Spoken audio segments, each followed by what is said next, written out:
She fell off the stagecoach step, and the whole street laughed before she'd even stood up. "On your feet, big girl," a man hollered, and someone else spat near her boot. Clara Doyle didn't wipe the mud from her skirt. She didn't look down. She looked up straight at the half-collapsed roof beam groaning over the carpenter's shop across the street and said loud enough for the whole town to hear, "That beam's gonna kill somebody by Tuesday. Anybody planning on fixing that, or should I?" If this story hits you right in the chest, hit that subscribe button and stay with me all the way to the end. I've got a whole world of stories like this one waiting for you.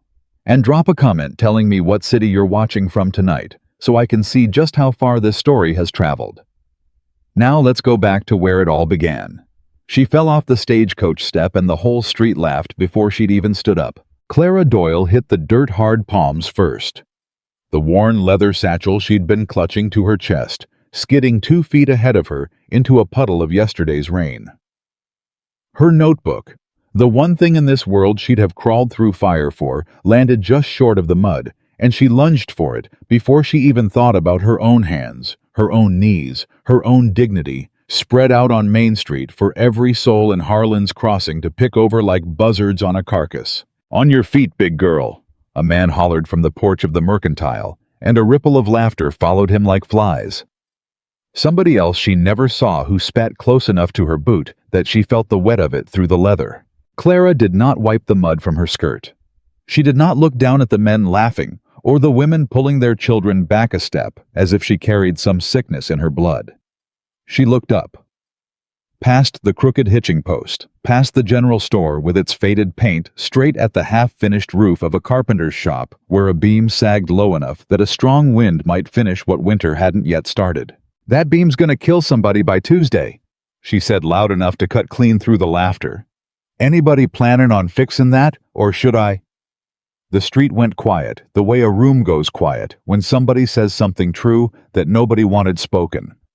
A boy near the water trough snickered until his mother's hand found his shoulder and squeezed the sound right out of him. Clara pushed herself up off the ground, unhurried, brushing the mud from her palms onto her skirt like it was nothing more than dust off a Sunday coat. She was a big woman. She knew it, the whole town could see it plain as day, and she'd long since stopped waiting for anyone's permission to take up the space she took up. She stood the way she always stood, shoulders back, chin level, like a woman who'd already survived worse than a laughing crowd. "Ma'am," came a voice from the porch of the shop she'd been staring at. "You always introduce yourself by insulting a man's work, or is today special?" She turned. The man who'd spoken was leaning in the doorway of the shop, one shoulder propped against the frame, in a way that looked less like ease and more like necessity. His right arm hung a shade wrong, held close to his body. The kind of stillness a man learns after an injury teaches him which movements cost too much. "I ain't insultin' your work," Clara said.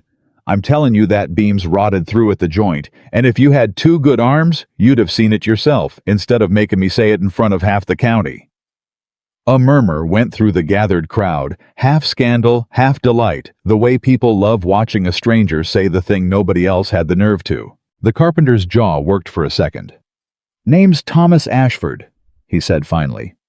"And I don't recall asking your opinion, Miss Doyle, Clara Doyle." She picked her satchel up out of the mud, tucked her notebook back against her ribs like a shield. "And you didn't ask, but you're gonna need it, so I figured I'd save us both the trouble of you finding out the hard way when that roof comes down on your customers." "I don't have customers," Thomas said. "I got a shop. Nobody trusts a roof I can't finish, and a shoulder that don't work right since the mill accident last spring. So unless you're fixin' to climb up there yourself, Miss Doyle, I'd thank you to let me handle my own business." Clara looked at him for a long moment, really looked the way she looked at buildings, at joints, and load-bearing walls, and the places where things were about to give. She wasn't looking at his face the way the rest of the town looked at hers. She was looking at the truth of him. "Fine," she said. "I will." The crowd laughed again, but this time it had a different shape to it, surprise instead of cruelty. "You'll what? Climb up there myself?" She set her satchel down on the porch step, deliberate like she was setting down an argument. "I've been buildin' and repairin' roofs, barns, and foundations since I was 11 years old. Learned it from my daddy, who learned it from a man who built half the grain silos in 3 counties before the war took his hands from him. I don't need 2 good arms to know what a joist failure looks like, and I don't need your permission to say so out loud. Lady, said the man who'd first hollered from the mercantile porch, ain't no woman climbing a roof in this town. Especially not one your size. You'll bring the whole thing down. Something in Clara's face didn't change so much as it settled like a door closing quiet instead of slamming. My size, she repeated, has got nothing to do with my hands, mister. But I understand if watching a woman do something you can't is more frightening to you than a beam falling on your head. A woman near the general store laughed out loud before she could stop herself and quickly pressed a hand over her mouth like she'd committed a sin. Thomas Ashford was quiet studying Clara, the way a man studies a horse he's not sure he can afford but can't stop looking at anyway. You got references? He asked finally. I got hands, Clara said, holding them up calloused and sure. And I got a notebook full of every roof floor and foundation I ever fixed with the measurements and the mistakes I made along the way so I wouldn't make 'em twice. That's worth more than a reference from some man who never watched me work. And what do you want in return? Wages? I ain't got wages to give. This town's near dead, and this shop with it. I don't want wages. Clara looked past him up at the roof again at the sky beyond it, turning the color of a bruise as evening came on. I want a room. Someplace dry, someplace with 4 walls that don't leak till I finish the job. You give me that, and I'll have this roof holden before the first freeze. Thomas didn't answer right away. Behind him, murmurs kept rolling through the crowd, some laughing at the audacity of it, some scowling, like she'd insulted something sacred by suggesting a woman's hands could do a man's work, and just a few watching her with something that looked almost like curiosity. You really climbed roofs back home? Thomas asked quieter now, like the question was only for the 2 of them, even though the whole street could hear. I built roofs that outlasted the men who doubted I could, Clara said. I ain't here to prove nothing to you or this town. I'm here because my coach broke a wheel 40 miles back, and this was the first town with a roof over its head. If you don't want my help, say so plain, and I'll be gone by morning. But don't tell me what I can and can't do with these hands before you've seen 'em work. The silence that followed had weight to it. Even the wind seemed to hold still, waiting on Thomas Ashford's answer the same way the whole town was. All right, he said finally. No wages. Room above the shop, dry as I can make it, food from what little I got. You finish this roof before the freeze, we'll call it square. You don't? I will, Clara said before he could finish the threat. I don't start things I don't finish, Mr. Ashford. Never have. He nodded slow, like a man agreeing to something he already half regretted and half hoped would work out anyway. Storm's coming in 3 days, he said. Ground's already softening. You sure about this? I'm sure about wood and weight and weather, Mr. Ashford. That's about the only thing in this world I am sure about. She picked her satchel back up, stepped past him into the shop like she already owned the place, and paused at the doorway to look back at the crowd, still gathered, still watching, still whispering. Evening, folks, she said, tipping her head just slightly. Enjoy the show tomorrow. I reckon it'll surprise a few of you. The room above the shop was small, cold, and smelled of sawdust and old rain. But Clara had slept in worse in barns in the backs of wagons in rooming houses that charged her double because she took up more of the mattress than the woman before her had. She set her satchel on the narrow bed and opened her notebook by the light of a single candle stub, running her thumb down, pages filled with her own careful handwriting. Pitch calculations, load estimates, notes on which nails held best against frost heave, and which split the wood clean through in a hard winter. Down below, she could hear Thomas moving through the shop, slow favoring his arm, the sound of him dragging a crate scraping across the floorboards. There was a soft knock at her door before she'd even settled not Thomas's knock, too small, too hesitant. Come in, Clara said. A girl peered around the doorframe, maybe 9 years old, dark-haired, with her father's same steady eyes. Pa said supper's ready if you want it. It ain't much. Just beans and bread. That'll do just fine, Clara said, closing her notebook. What's your name? Lily. The girl didn't come in, just stood there studying Clara the way children study things they haven't decided whether to be afraid of yet. "Are you really going to climb the roof tomorrow?" "I am." "Pa said a woman's never done that before. Not here anyway." "Well," Clara said, standing smoothing her skirt, "there's a first time for near everything, Lily. Don't let anybody tell you different, especially not about what your own hands can do." Lily considered this with the seriousness only children manage to summon for the strangest things. "The men at the store said you'd fall through." "Did they now?" "Yes, ma'am." Clara smiled.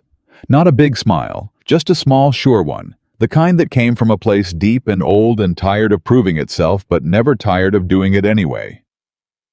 "Well, Lily, I've been falling since I was born into this body, and I ain't hit the ground once that I didn't get back up stronger than before I fell. That roof's got nothing on me."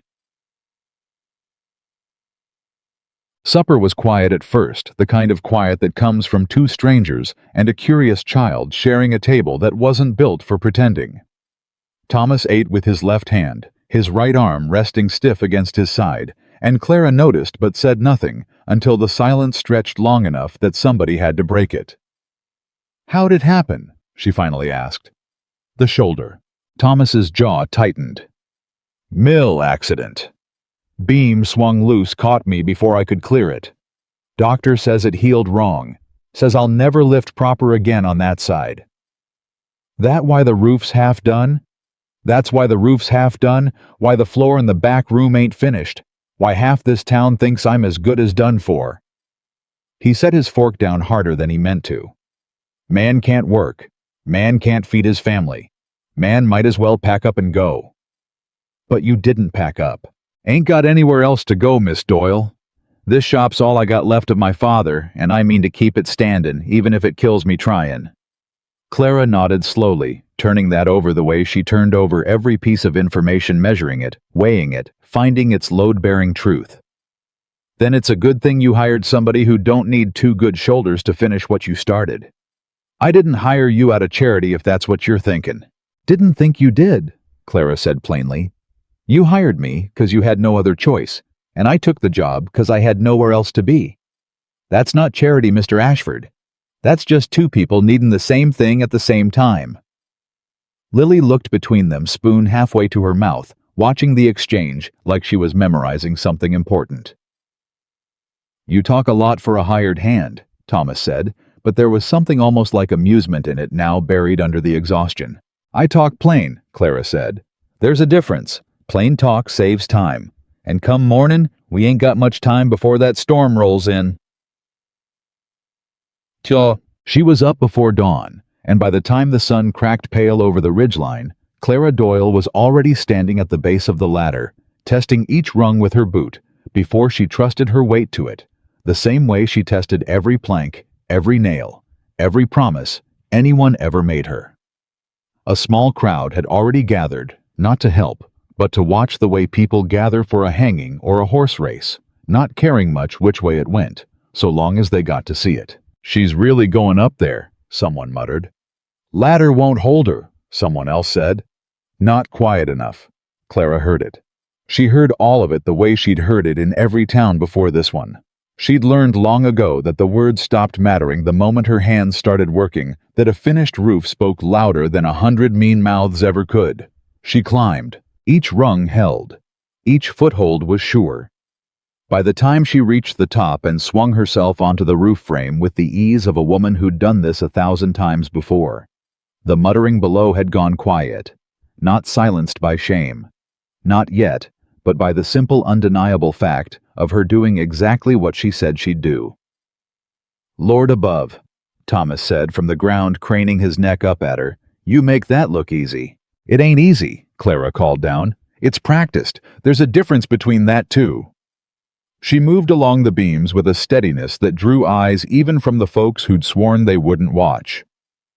Her hands found the rotted joint she'd spotted from the street the day before, and she knelt beside it, running her fingers along the wood, feeling for the soft give of decay beneath the surface. "This whole section's gone," she called down. "Not just the beam, the joist under it too. Whoever built this cut corners on the drainage. Water's been sitting in this joint for months." "That was my father's work," Thomas said, and something tightened in his voice. Clara paused, hands still on the wood. "Wasn't an insult, Mr. Ashford. Every builder makes a mistake somewhere. The measure of the man ain't in never making one, it's in what gets built after." Below, Lily had crept out onto the porch, watching her father's face, as much as she watched the woman on the roof, learning something in that moment that no schoolbook could have taught her. By midday, Clara had stripped the rotted section down to soundwood, her hands blackened with old sap and dust, sweat cutting clean lines through the grime on her face despite the cold. She worked without complaint, without pause, measuring twice before she cut once, her lips moving faintly as she muttered calculations to herself. Pitch angles, load distribution, the old formulas her father had beaten into her before she was old enough to understand why they mattered. "You gonna eat something?" Thomas called up around noon. "When the joist's set," Clara said, not looking down. "Wood don't wait on my stomach, Mr. Ashford." He almost laughed. Almost.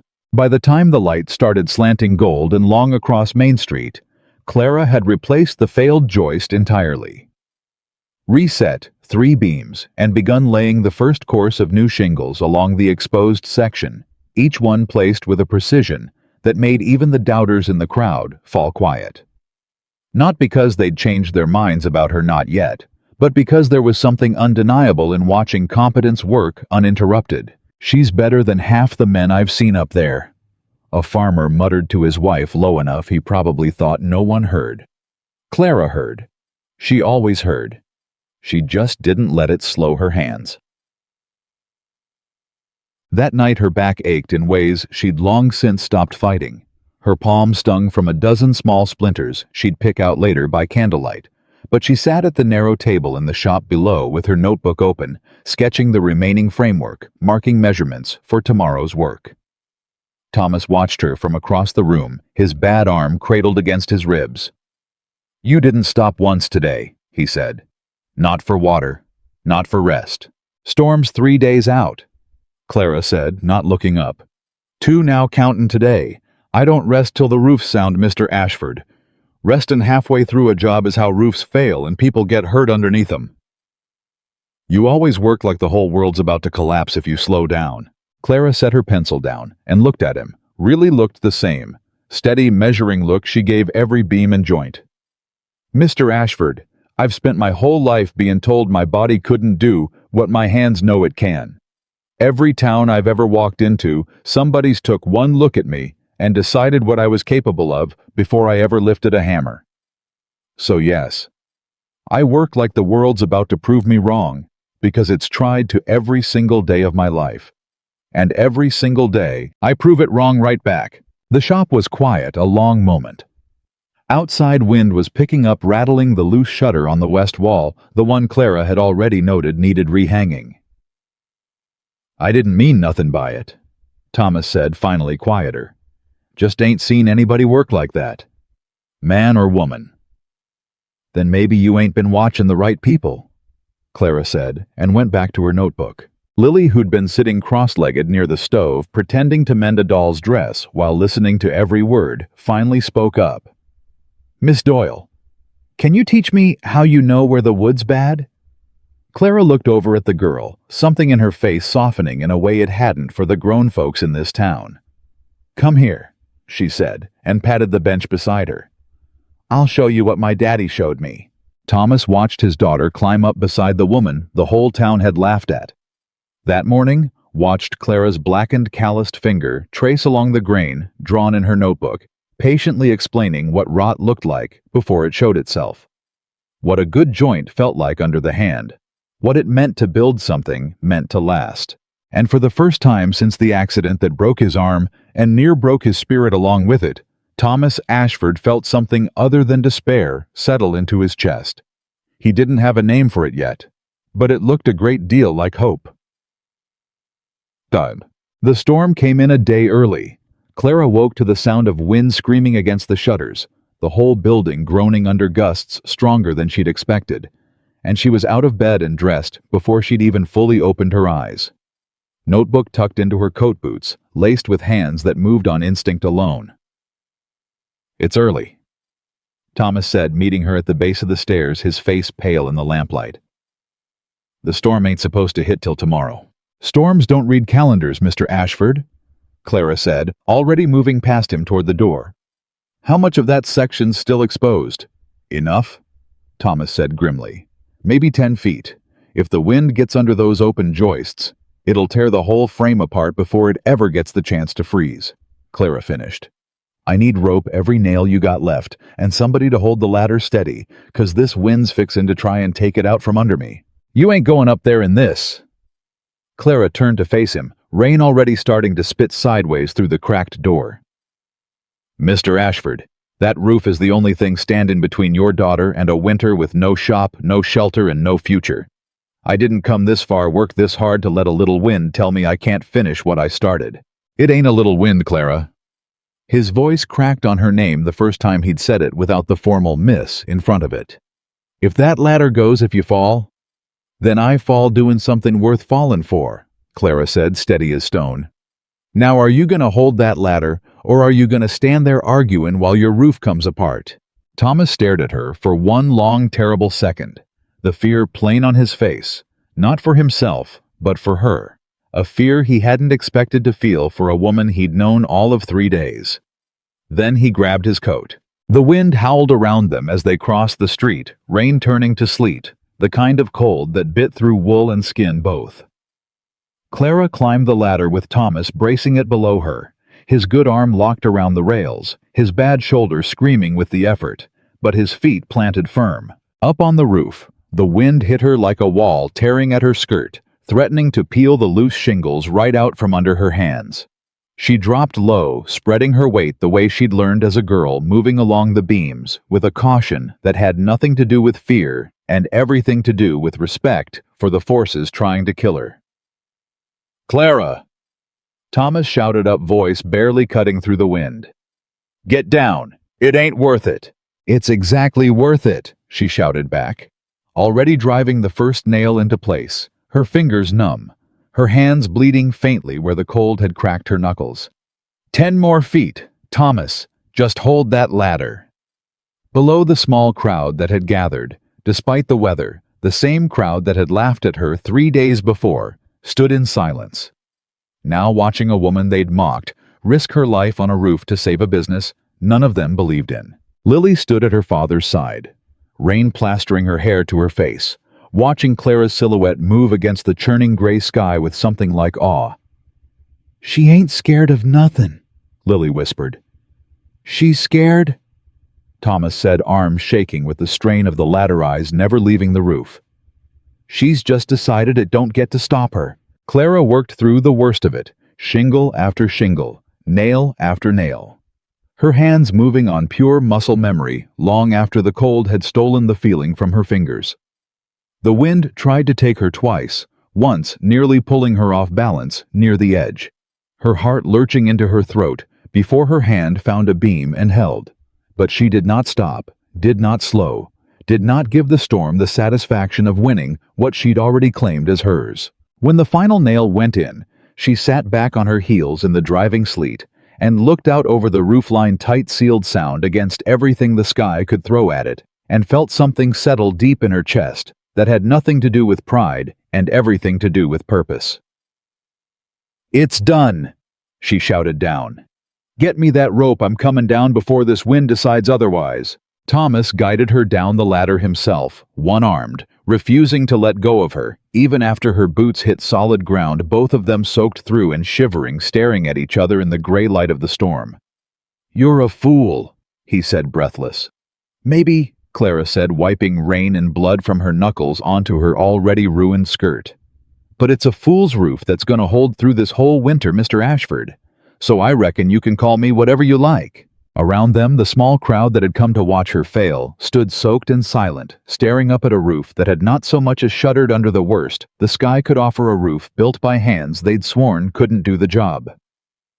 Nobody laughed now, and somewhere in that silence, Thomas Ashford looked at Clara Doyle, mud-streaked, blood-knuckled, soaked clean through, standing straighter than any man in that crowd, and understood with a clarity that frightened him more than the storm ever could, that he had not hired a helper at all.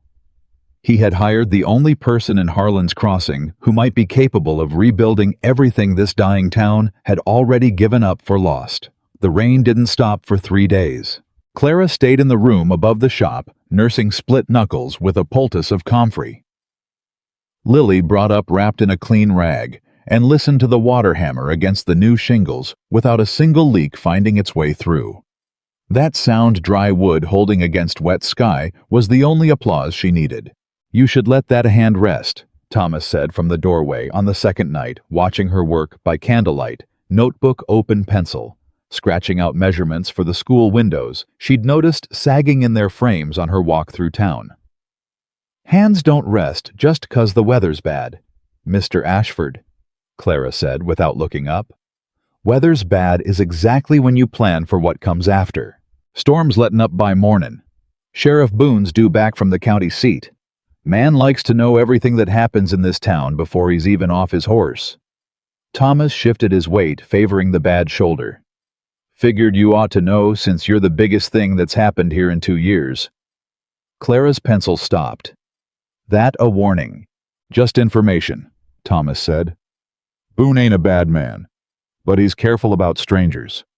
Careful about women who don't act like women he's used to." "I've met men like him in every town I've ever passed through," Clara said. "I expect he'll survive the shock." Sheriff Elias Boone rode in at first light the next morning, coat soaked through from the last of the drizzle, and the first thing he saw when he dismounted was a roofline that hadn't been there when he'd left 10 days before. Tight-sealed sound, standing defiant against a sky still gray with leftover storm. "Ashford," he said, tying off his horse outside the shop. "Who in God's name fixed your roof?" "I did," Clara said, stepping out onto the porch before Thomas could answer, wiping her hands on a rag. Her sleeves still rolled to the elbow from the morning's work on Lily's window frame. Boone looked her over. The way lawmen look over anything they haven't decided is trouble, yet slow, thorough weighing. "You're new." 3 days now. That roof wasn't finished 3 days ago. Half the county knew Ashford couldn't get it done with that arm of his. "Well," Clara said, "now the county knows different." Boone's eyes narrowed not unkindly, but with the particular suspicion of a man whose job was noticing things that didn't fit the pattern he expected. "You got papers, proof of where you're from, who you're traveling with." "I'm traveling alone, Sheriff. Coach broke a wheel 40 miles east. I got a notebook full of every job I ever finished, and 2 hands that speak plainer than any paper ever could." Clara held his gaze steady. "That roof up there is my paper if you want to read it." A long moment passed. Then Boone huffed something that might have been a laugh, might have been disbelief, settling into grudging respect. "Ashford, you hire a woman with more grit than half the men who've drifted through this town." "Looks that way," Thomas said, and there was something new in his voice, not quite pride, not yet, but close enough to its shadow. "Well," Boone said, swinging back up onto his horse, "long as she ain't wanted anywhere, I don't much care who's holding the hammer. Town could use somebody who finishes what they start." He tipped his hat just barely in Clara's direction. "Ma'am." He rode off toward the jailhouse, and Clara let out a breath she hadn't realized she'd been holding. "That's about as warm a welcome as this town gives anybody," Thomas said. "Take it as a compliment." "I'll take it as a Tuesday," Clara said, and went back to Lily's window. Word spread fast in a town starved for anything new to talk about, and by the end of the week, half of Harlan's Crossing had found some reason to walk past the carpenter's shop, slow their steps, and stare up at the roof like it might reveal some trick they hadn't caught yet. Clara ignored them, the way she ignored weather she couldn't change. She'd moved on to the schoolhouse, where 2 windows hung crooked in their frames, letting in drafts that had the schoolteacher, a thin, tired woman named Miss Everly, wrapping the younger children in blankets during lessons. "You don't have to do this for free," Miss Everly said, watching Clara measure the frame with a length of knotted string, her breath fogging in the cold classroom. "I ain't doing it for free," Clara said. "I'm doing it 'cause a room full of children freezing through their lessons is a problem I know how to fix, and problems I know how to fix don't sit right with me left unfixed." The town won't pay you. Didn't ask 'em to. Miss Everly studied her for a moment, the same measuring look Clara so often gave to wood and weather. Where are you from, Miss Doyle, really from? Missouri originally. My daddy built silos and barns for half the county before a fever took him. My mama died when I was young enough that I don't remember much beyond the smell of her bread. Clara didn't look up from her measurements. After Daddy passed, I kept working. Turns out grief builds real steady when you give it a hammer to hold. And nobody minded a woman doing a man's trade. Clara's mouth curved tired and a little sharp. Everybody minded Miss Everly. That's near the whole point of me telling you. Mindin' never stopped a roof from needin' fixed. Hooray. The first real trouble came on the 6th day, when Clara was halfway up a ladder outside the schoolhouse, and a voice called out from the street below that wasn't curious or cautious. It was cruel, deliberate, aimed to land. "Careful, Miss Everly," the voice hollered. "Ladder, like that's built for a normal-sized person. You let her up there. She'll bring the whole schoolhouse down on them children." Clara looked down to find a heavy-set man in a fine coat, standing in the street, flanked by 2 others, all 3 of them grinning like they'd said something clever instead of something ugly. "Mr. Pruitt," Miss Everly said tightly, stepping between the man and the ladder, like she could shield Clara from words with her body alone. "That's uncalled for. Just concerned for the children's safety is all," Pruitt said, tipping his hat with mock politeness. "Man's got a right to speak up when he sees something unsafe happening in his own town." Clara descended the ladder, slow, deliberate, and stood eye to eye with the man from the ground, unbothered, unhurried. "Mister," she said, "I've replaced 60 feet of rotted joist, rebuilt a roof that survived a storm 2 days early, and fixed 3 window frames in this county without a single board so much as creaking wrong. You want to talk about what's unsafe in this town? I'd start with whatever's holding up that smile of yours, 'cause it looks about ready to fall clean off your face from the strain of being so unpleasant." The 2 men flanking Pruitt laughed before they caught themselves, and Pruitt's face went the color of a bad sunset. "You got a mouth on you," he said. "And you got an opinion nobody asked for," Clara said. "Seems like we're even." Pruitt's eyes flicked to Miss Everly, to the children peering curiously through the schoolhouse window, then back to Clara, calculating something behind the anger. "Folks like you don't last long in towns like this," he said low now the performance dropped. "You'll see. Folks like me have outlasted worse than a man who don't like being told the truth," Clara said. "Good day, Mr. Pruitt." He left without another word, but the look he threw back over his shoulder stayed with Clara longer than she wanted to admit, not fear exactly, but the particular unease of recognizing a man who held more power in a small town than his manners deserved. "That's Harlan Pruitt," Miss Everly said quietly once he was gone. "Owns near half the land deeds in this county. Man doesn't forget a slight Miss Doyle. You'd do well to watch yourself." Clara looked down the street where Pruitt had disappeared around the corner by the land office, and something in her chest tightened. Not fear, but the old familiar instinct of a woman who'd learned to read danger the same way she read rotted wood. Quiet, patient, and always there before anyone else noticed it. That night, over another quiet supper of beans and cornbread, Clara mentioned the encounter to Thomas, watching his face carefully as she did. His fork stopped halfway to his mouth. "Pruitt said that to you? In front of the schoolhouse." "Said worse if you count the tone," Clara said. "Man seemed awful concerned about my safety for somebody who don't know the first thing about building." Thomas set his fork down slow. "Pruitt ain't a man you want looking at you twice, Clara. He's got his hand in near every deed in this county, bought up half the Phelan farms after the drought 2 years back for pennies on the dollar, then turned around and leased the land back to the same families at prices that keep 'em beholden to him for years." "Sounds like a man who profits off desperation," Clara said flatly. "Sounds like the only kind of man this town's got left with any real money," Thomas said. "My father sold him this shop's back lot when times got hard years ago. Pruitt's held the deed to half this street ever since, renting it back to us, at a price that keeps most folks one bad season from losing everything." Lily, quiet until now, spoke up from her spot at the table. "Pa says Mr. Pruitt's the reason the Hendersons had to leave last spring." Thomas shot his daughter a look but didn't deny it.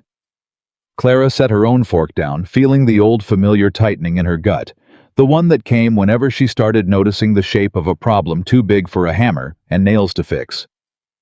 How's a man buy up half a county's worth of land without anybody stopping him? Same way he's kept this town scared and quiet for near 10 years, Thomas said. Money, connections, and a land office clerk who owes him more favors than he can ever repay. He rubbed his bad shoulder absently, a habit Clara had noticed he did, when a conversation turned toward things he couldn't fix with his hands. Best thing you can do is finish your work quiet and stay out of his business, Clara. Man's dangerous in ways that don't show up as fast as a bad roof. Clara nodded slowly, but something in her had already caught the scent of a rot far deeper than any beam she'd replaced that week. And Clara Doyle had never once in her life walked away from rot without finding out exactly how far it ran. 2 more weeks passed, and Clara's hands didn't stop moving. She reinforced the floor joists beneath the general store, after noticing the whole structure sagged half an inch toward the back wall. A flaw the store's owner, a nervous balding man named Otis Grebben, hadn't even known existed until Clara pointed at a crack running along his ceiling plaster like a fault line. "You're telling me my whole store's about to sink into the ground?" Otis asked, staring at the crack like it might swallow him whole. "Not sink," Clara said, already sketching the joist layout in her notebook. "Settle wrong. Give it another 2 winters without fixin', and you'll have a floor that buckles right under your best customer's boots. I can shore it up in 3 days if you let me under there with proper timber." "I can't pay you, Miss Doyle. Times are tight as they are. Didn't ask for pay, Mr. Grebben. Ask me for coffee and a place to warm my hands while I work, and we'll call it square." Word of her work moved through Harlan's Crossing, like water finding every crack in dry earth quiet. At first, then impossible to ignore. The platform outside the town hall, warped and dangerous after years of neglect, was next. Then the well housing behind the church, its rotted cover, one hard rain away from collapsing on some unsuspecting child. She worked without asking permission, without waiting for gratitude, moving through the town, like a woman settling old debts nobody else had noticed accumulating. But not everyone welcomed the sound of her hammer. It was Lily who brought the first real crack in the town's quiet tolerance to Clara's attention, running into the shop one afternoon with her face red from crying. Her school satchel clutched against her chest, the same protective way Clara held her own notebook. "Lily?" Clara set down her tools, immediately kneeling to the girl's height. "What happened?" "The Wexler boys," Lily said, voice trembling. They said you're only here 'cause no man back home would ever want a woman shaped like you. And that's why you go round fixin' other folks' things, 'cause nobody wants what you got to offer otherwise." The words landed in Clara's chest like a fist, old and familiar, and no less sharp for having heard some version of them 100 times before in a dozen other towns. Thomas, working at his bench nearby, went very still, his good hand curling into a fist against the wood. "Lily?" Clara said, keeping her voice steady, even as something inside her ached. "Look at me." The girl looked up, eyes wet. There's going to be folks your whole life who look at what a person's got, how they're built, how they look, what they got or don't got, and decide that tells them everything worth knowing. Those folks are wrong. Every single time. What tells you something true about a person is what they build, what they fix, what they choose to do with the hands God gave them. You understand? Lily nodded, small and uncertain. "Good," Clara said. "Now next time them boys say something like that, you tell 'em Miss Doyle said their daddy's fence has been leaning 6 inches off plumb for 2 years, and everybody in town's too polite to mention it. See how quick they find something else to talk about." A small, surprised laugh broke through Lily's tears, and Thomas, watching from across the shop, felt something shift in his chest that he didn't have words for yet. Gratitude, maybe, or the beginning of something more dangerous than gratitude. That night, after Lily had gone to bed, Thomas found Clara out back of the shop, sitting on an overturned crate, staring up at the roof she'd built with hands that had bled for it. "I'm sorry," he said, "about what those boys said. Ain't right a child repeating cruelty like that." "Children don't invent cruelty, Mr. Ashford," Clara said quietly. They just repeat what they hear at their own supper tables. Thomas was quiet a long moment, then sat down on the crate beside her, careful of his bad shoulder. You ever get tired of it proving folks wrong over and over, town after town? Clara considered the question with the same care she gave any structural problem. Tired, yes. Stoppin', no. There's a difference between being worn down and being broken, Thomas. I've been plenty worn. I ain't never once been broken. And I don't intend to start in Harlan's Crossing. Something in the way she said his first name the first time she had without the formal Mr. in front of it settled between them like a small quiet gift. For what it's worth, Thomas said, I don't see what those boys claim to see. I see somebody who's rebuilt half this town in 3 weeks without asking for a dime, who climbed a roof in a storm that would have sent most grown men running, who taught my daughter more about building and about backbone than I managed in 9 years of raising her alone. Clara turned to look at him, something careful and searching in her eyes, the same look she gave Beams before she trusted her weight to them. That's kind of you to say? Ain't kindness, Thomas said. It's just true. I've gotten real good at telling the difference between the two since my shoulder went bad. Kindness is what folks say to make themselves feel better. Truth's what stays with you after they've gone home. The silence between them stretched comfortable in a way silences rarely were, until Clara finally stood brushing sawdust from her skirt. Get some rest, Thomas. Church roof needs looking at come morning, and I got a feelin' Reverend Callahan ain't gonna like what I find under those shingles. She was right. The church roof, when Clara climbed up to inspect it the next morning, told a story far darker than simple neglect. The shingles were newer than they should have been for a building that old. Too new in places, patched over something the previous carpenter clearly hadn't wanted anyone to see. Reverend? Clara called down, kneeling over a section near the bell tower. When was this section last worked on? Reverend Callahan, a stooped man with kind eyes and a voice made for Sunday sermons, squinted up at her. 2 years back, I believe. Man came through, did the repair quick and cheap. Why do you ask? Clara pried up a loose shingle and beneath it found wood so rotted it crumbled under her fingers like old bread. 'Cause whoever did this repair covered rot instead of removing it. This whole section's been falling apart under a fresh coat of shingles for 2 years, Reverend. It's a miracle this roof ain't already collapsed during service. The Reverend's face went pale. Who would do such careless work? Clara's jaw tightened as she pulled up another shingle, revealing more rot beneath, and something else tucked into the gap between two rafters, weathered but legible, a torn scrap of paper, official-looking with a partial seal stamped at the corner, and Harlan Pruitt's name written across what remained of a signature line. Her breath caught. "Reverend!" she called down, voice careful. "You got a minute to come up here and look at something?"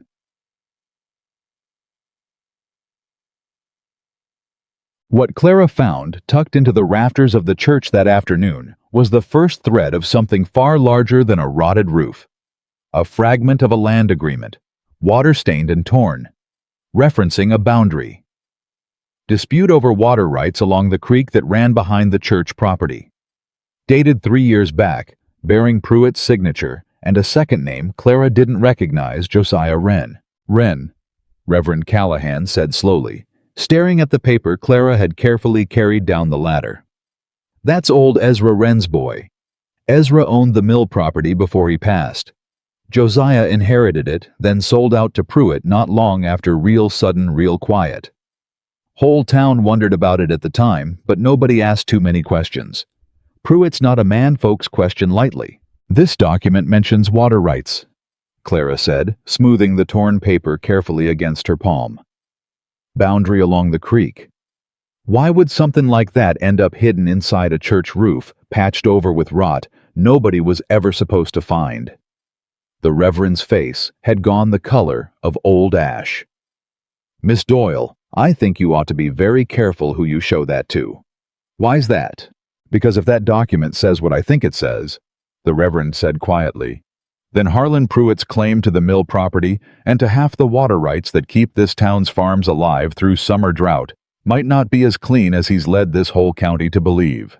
Clara felt the old familiar tightening return to her chest. Not fear, but the particular electric certainty of a woman who'd just found the true rot beneath a town's pretty surface, the kind that no amount of fresh shingles could hide forever. She brought the torn document straight to Thomas that evening, spreading it carefully across his workbench under the lamplight, watching his face change as he read what remained of the faded text. "Clara," he said slowly, "you understand what you're holding here. I understand it's got Pruitt's name on it, and it's got something to do with water rights that got hidden under a church roof instead of filed proper at the land office," Clara said. "I understand that's the kind of thing a man only hides when he's got something to lose if it's found. If Pruitt forced Josiah Wren into selling that mill property under false terms, if he manipulated the water rights boundary to cut off half the farms that depend on that creek during drought season." Thomas set the paper down like it had grown suddenly heavier. "That's not just unethical, Clara. That's fraud. That's the kind of thing that could unravel every deed Pruitt's built his fortune on." "Then maybe it's time somebody unraveled it," Clara said. "Or maybe it's time you remember what Pruitt already threatened you with in front of the schoolhouse." Thomas said sharper now, worry cutting through his voice. "Man like that don't take kindly to being exposed, Clara. You go poking at this, you ain't just risking your own safety. You're risking Lily's mind, this whole town's, if he decides to make an example out of anybody who crosses him." Clara looked at him steadily. "So what would you have me do, Thomas? Fold this paper back up, tuck it in a drawer, and let this town keep bending its knee to a man who's been stealing from it for years?" Thomas didn't answer right away, torn between the fear tightening his chest and the truth. He couldn't deny that Clara Doyle had never once in the 3 weeks he'd known her backed away from a problem simply because it frightened her. "At least let me talk to Boone first," he said finally. "Careful like, before you go waving that paper around where Pruitt's men might see." "Fine," Clara said. "But Thomas, this town's been quiet about Pruitt for years, and quiet's exactly what's let him get this far. I didn't come here to stay quiet." Sheriff Boone examined the torn document the next evening in the back room of the jailhouse, his face growing graver with each line he read. Thomas standing tense beside Clara as the silence stretched. "Where'd you find this?" Boone asked finally. "Hidden under rotted shingles in the church roof," Clara said. "Somebody didn't want it found, patched it right over instead of removing it, which tells me whoever did that repair knew exactly what they were hiding and knew better than to just burn it. Could be evidence tampering hiding a legal document like this," Boone said slowly. "Could also be nothing but an old draft that never went anywhere. Partial signatures, torn edges ain't enough here to prove fraud outright, Miss Doyle. Man like Pruitt's got lawyers in the county seat who'd tear this apart in a courtroom before you finished reading it aloud. So what do we do?" Thomas asked. "We find the rest of it," Boone said, tapping the torn edge of the paper. "This got ripped from something bigger. If there's more of this document somewhere filed wrong, hidden somewhere else, maybe even in Josiah Wren's old belongings, if the man's still alive to ask." "Wren's still alive," Reverend Callahan said, having accompanied them to the jailhouse at Clara's insistence. "Living out past the old mill, keeps to himself mostly. Hasn't set foot in town in near 2 years. Then somebody needs to talk to him," Clara said. "Careful quiet before Pruitt catches wind that anybody's asking questions." Boone studied Clara for a long moment, the same measuring look he'd given her the day he'd first ridden back into town, and found her roof standing defiant against the storm. "You're a stubborn woman, Miss Doyle." "I've been called worse by better men than you, Sheriff." A ghost of a smile crossed Boone's face, despite the gravity of the moment. "All right, I'll ride out to Wren's place myself, quiet-like, see what the man's willing to say. You two keep this between us till I get back. Pruitt's got eyes and ears all over this town, and I don't aim to give him warning before we know what we're truly dealing with." 2 days of anxious quiet followed Clara throwing herself into work at the town hall platform to keep her hands busy, while her mind turned over the pieces of a puzzle far larger than any roof she'd ever repaired. It was on the second evening, as she was packing up her tools in the fading light, that Harlan Pruitt himself appeared at the edge of the town hall lot, flanked by the same 2 men, from before his expression, carrying none of the mock politeness he'd worn the first time they'd crossed paths. "Miss Doyle," he said, voice smooth and cold. "Heard you've been keeping busy round town. Church roof, town hall, schoolhouse windows.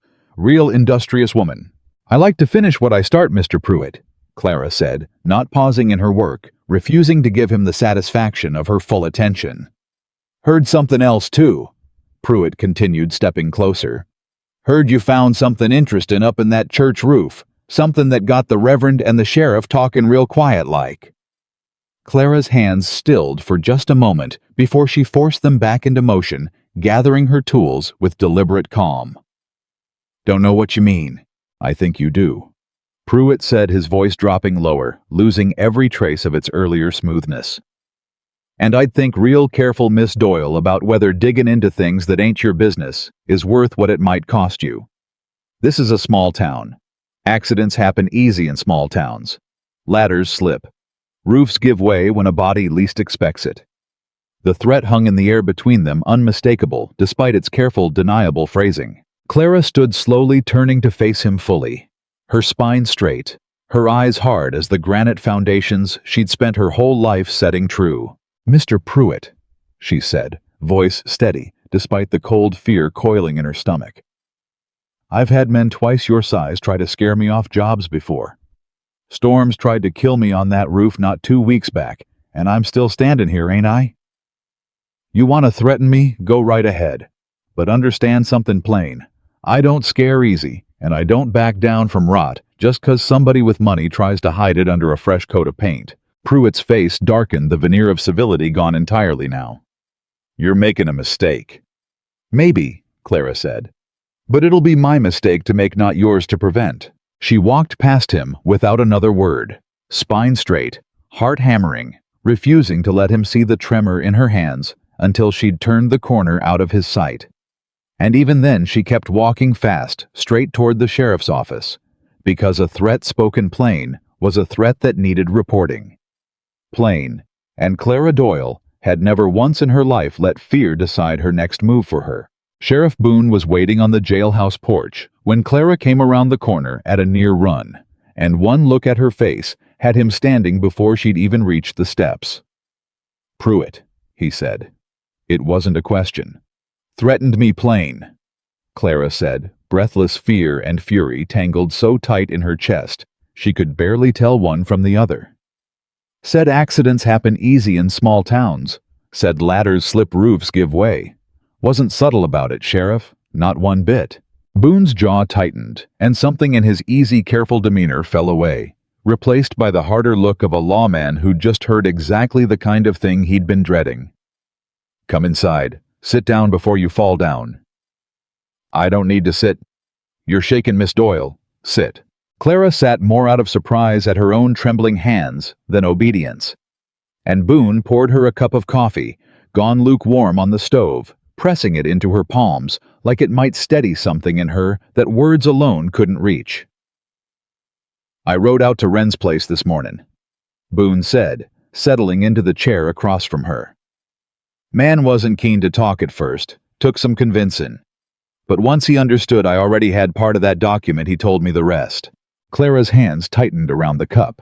And your church roof is holding the missing half of a fraud that's been buried 3 years, Miss Doyle."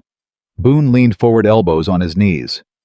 "Josiah Wren didn't sell that mill property free and clear. Pruitt forged a boundary revision on the water rights survey, moved the creek line near 40 yards east on paper enough to cut off access for near a dozen farms downstream during drought season. Then used that manufactured shortage to force those same farms into leasing water rights back from him at prices that kept him beholden for years.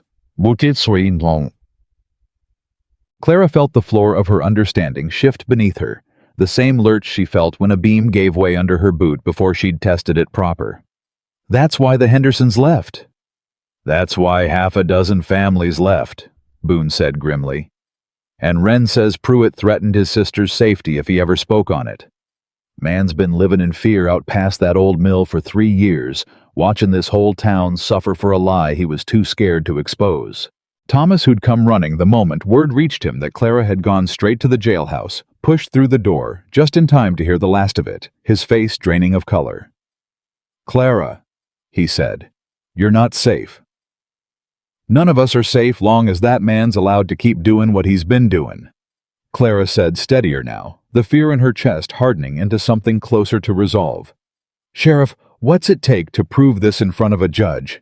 The original survey, Boone said, filed proper at the county seat before Pruitt's forged version replaced it in the local land office records. If that original still exists somewhere. Wren would know, Clara said. Man kept a torn piece of the fraud hidden for 3 years out of fear. I'd wager he's got more than that hidden somewhere if he's finally willing to talk. He mentioned something, Boone admitted. Said his father kept meticulous records back before he passed. Said there might be an original ledger still out at the mill property if Pruitt's men never thought to search for it. Clara stood so fast her chair scraped hard against the floor. Then we need to find it before Pruitt does. Man already knows I found something. Won't take him long to guess we're looking for more. Clara, Thomas started. Thomas, if we don't move on this now tonight, while he still thinks he can scare us off with words, instead of worse, Clara said, turning to face him fully, he'll have time to destroy whatever's left. And every family that's ever bent their knee to that man out of fear will keep on doing it generation after generation, 'cause nobody was brave enough to finish what a torn piece of paper started. Boone looked between the two of them, weighing something heavy behind his eyes. I can't write out their official, not without cause a judge would recognize. But nothing says 3 concerned citizens can't pay an old friend a neighborly visit after dark. They rode out to the old mill property just past sundown, the sky bruising purple and gray above them, Clara's heart hammering with a fear she refused to let slow her hands. Thomas rode beside her, despite his shoulder refusing to let her go alone, even after she'd insisted twice that he stay behind with Lily. Lily's staying with Miss Everly tonight, Thomas said, cutting off her third attempt to send him home. And I ain't letting you ride into whatever's waiting out here without somebody watching your back, Clara Doyle. Ain't up for discussion. Josiah Wren met them at the door of a house that had clearly once been grand, and was now sagging under the same kind of neglect Clara had spent weeks repairing all over town. A man in his 50s. Gaunt eyes, hollowed by years of carrying a secret too heavy for one pair of shoulders.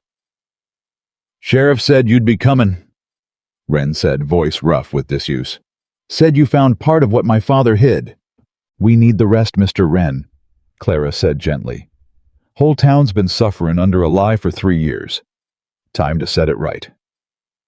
Wren's hands trembled as he led them through the darkened house to a small study, where he pried up a loose floorboard beneath an old writing desk and withdrew a ledger wrapped in oilcloth, yellowed with age, but intact. My father surveyed that creek boundary himself 40 years back, Wren said, unwrapping the ledger with careful, reverent hands. Kept records of everything, every measurement, every deed. When Pruitt came to me after father died offering to buy the mill quick and quiet, I thought it was grief making me suspicious of a fair offer. Then I found this hidden right where father always kept his most important papers. He opened the ledger to a page marked with a faded ribbon revealing careful, precise measurements that matched nothing in the current land office records. Pruitt's man forged the new survey using my father's original numbers as a starting point, then shifted the creek boundary just enough that nobody comparing the two casual-like would notice unless they knew exactly what to look for. Clara studied the numbers with the same intensity she gave any structural calculation, cross-referencing them against what Boone had already gathered. This proves it. This proves the whole thing. It proves it, Boone agreed. But Wren, you understand what testifying to this means. Pruitt's not going to take kindly to being exposed. Man's got money lawyers, probably half the county judges in his pocket from favors owed over the years. Wren's hands shook harder, but his voice when he spoke carried a steadiness that hadn't been there moments before. I've spent 3 years watching good families suffer for my silence, Sheriff. I'm done being afraid of a man who built his whole fortune on my father's stolen boundary line. I'll testify. Outside, a horse whinnied sharp in the darkness, too sharp, too sudden, and every head in the room turned toward the sound with the same cold certainty. Get down, Boone said quietly, moving toward the window. Somebody's out there. The shot that rang out a moment later shattered the study window, sending glass scattering across the floorboards, and Clara grabbed Wren and pulled him down behind the desk on pure instinct, her heart slamming against her ribs. "Everybody stay low!" Boone shouted, already crouched with his revolver drawn, peering carefully around the window frame into the darkness outside. "Pruitt's men!" Thomas said, voice tight, positioning himself between Clara and the broken window, despite his bad shoulder screaming in protest. "Has to be." "I count 2 horses," Boone said grimly. "Maybe 3. They ain't comin' in guns blazin', not with a lawman inside. That shot was a warnin'." "A warnin' for what?" Clara demanded, clutching the ledger tight against her chest, the same protective grip she'd once used for her notebook on that very first day in Harlan's Crossing. "For you to hand over whatever you're holding, Miss Doyle?" A voice called from outside, rough and unfamiliar. "Boss don't want trouble, just wants what's his back." "It ain't his," Wren shouted back, voice cracking with fear, but refusing to break. "That ledger belonged to my father, and everything Pruitt built on top of his lies belongs back to the families he stole it from." Another shot rang out closer this time, splintering wood near the doorframe, and Lily's face flashed unbidden through Clara's mind. Safe with Miss Everly tonight. Thank God, safe and far from whatever was unfolding in this darkened study. "Boone," Clara said urgently, "how do we get out of here?" "Back door leads to the mill house," Wren said. "Old grain chute drops down to the creek bank. Tight fit, but it'll get us clear of the front approach." "Go," Boone ordered. "All of you now while I keep 'em pinned at the front. I'll circle around and meet you at the creek." "I ain't leaving you alone against 3 armed men, Sheriff," Thomas said. "You got a daughter waiting on you and a shoulder that can't hold a gun steady." "Ashford." Boone snapped, not unkindly. "Get Clara and that ledger to safety. That's the job that matters most right now. Go." There was no time to argue further.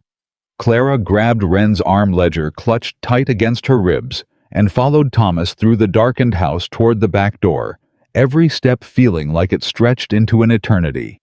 Every creak of the old floorboards sounding like thunder in the tense silence. Behind them, 2 more shots rang out, followed by Boone's return fire, and Clara's heart lurched with fear for a man she barely knew, but had already come to respect more than most she'd known her whole life.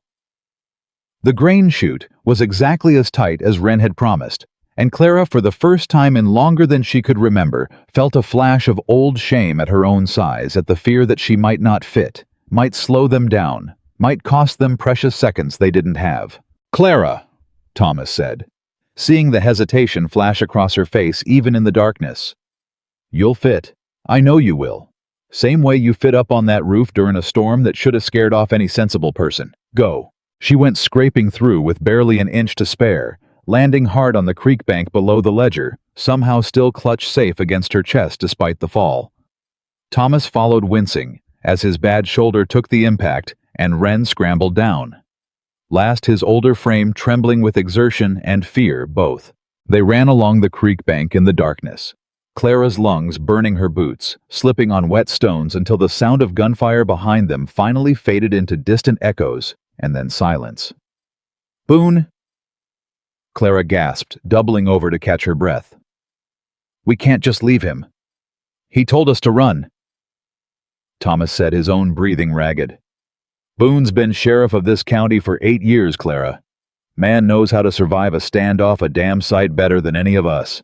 They waited in tense, agonizing silence for nearly 20 minutes, crouched behind a stand of cottonwoods along the creek, before the sound of a single horse approaching had all 3 of them tensing for the worst.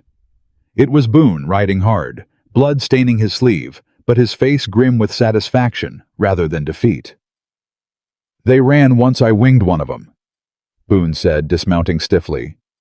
"Cowards don't stick around once the odds turn against them.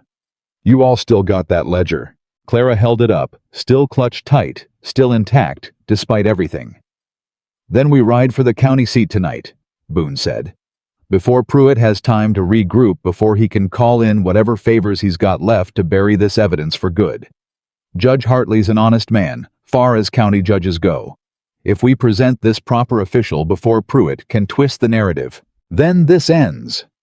Wren said something like hope flickering across his gaunt features for the first time in 3 years. It actually ends. The ride to the county seat took the better part of the night. The four of them pushing their horses hard through darkness, Clara's whole body aching with exhaustion and adrenaline.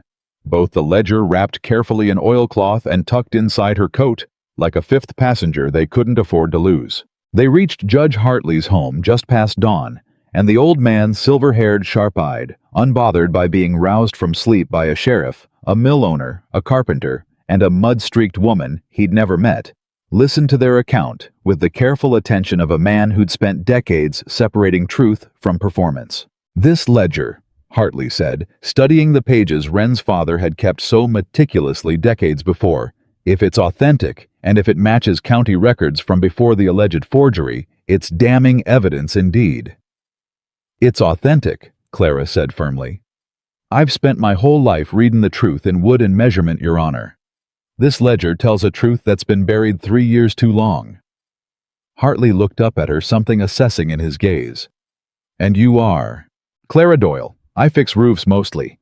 Lately I've been fixing a great deal more than that." A ghost of a smile crossed the judge's weathered face. "I'd say you have Miss Doyle."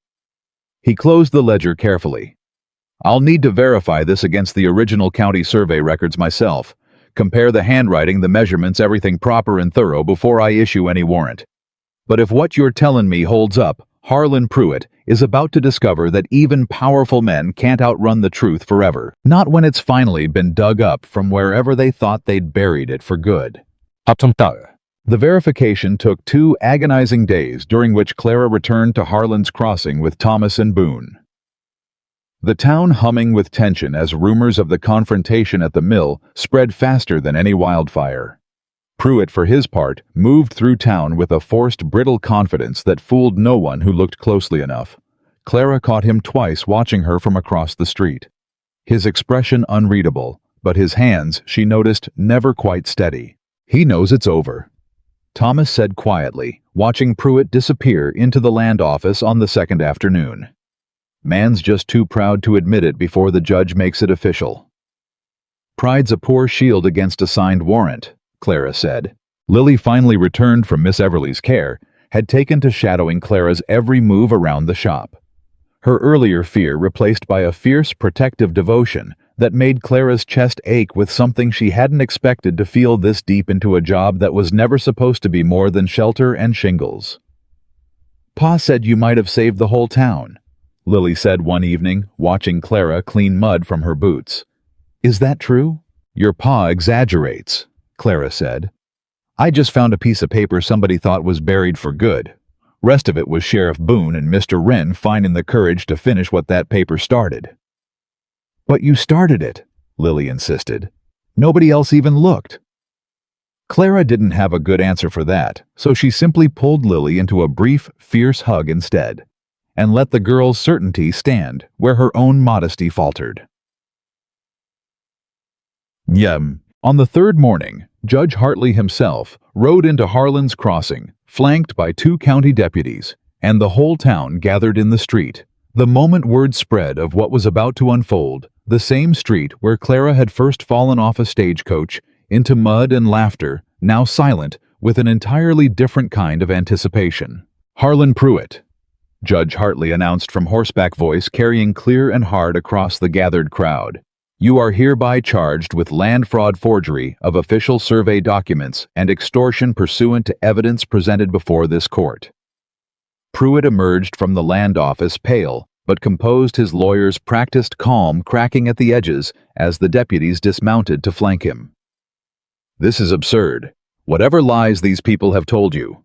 The original survey ledger kept by Ezra Wren and verified against county seat records dated 40 years prior tells a different story than the one you've been selling this county for 3 years, Mr. Pruitt," Hartley said flatly. "A story that matches every torn scrap Miss Doyle found hidden in a church roof you likely thought no honest hands would ever climb." The crowd's murmur turned in that single moment from confusion to something like collective realization. Years of quiet fear and unspoken suspicion finally given voice and vindication all at once, You'll answer for every family you forced into debt over stolen water rights, Wren said, stepping forward from where he'd stood at Clara's side, his voice steadier than Clara had heard it since they'd first met in his darkened study 2 nights before. Every farm you nearly ruined, every year you kept this whole town too scared to speak against you. It's over, Harlan. Pruitt's composure finally cracked entirely, his face twisting with a fury that had nothing left to hide behind. You have no idea what you've done. This town needs me. Without my money, without my land, half these families would have starved years ago. Half these families are only poor because you engineered the exact drought you claimed to be saving them from, Boone said, moving forward to take Pruitt by the arm. Save your speeches for the judge and the county seat, Pruitt.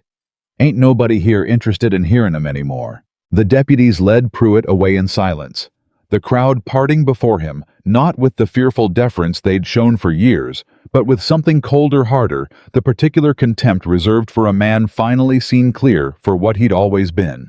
Clara stood at the edge of the crowd ledger, long since surrendered to Judge Hartley's official custody, watching the man who'd threatened her life not a week before, being marched away in disgrace, and felt something settle deep in her chest that was neither triumph nor relief exactly, but close kin to both. You did that, Thomas said quietly, standing beside her.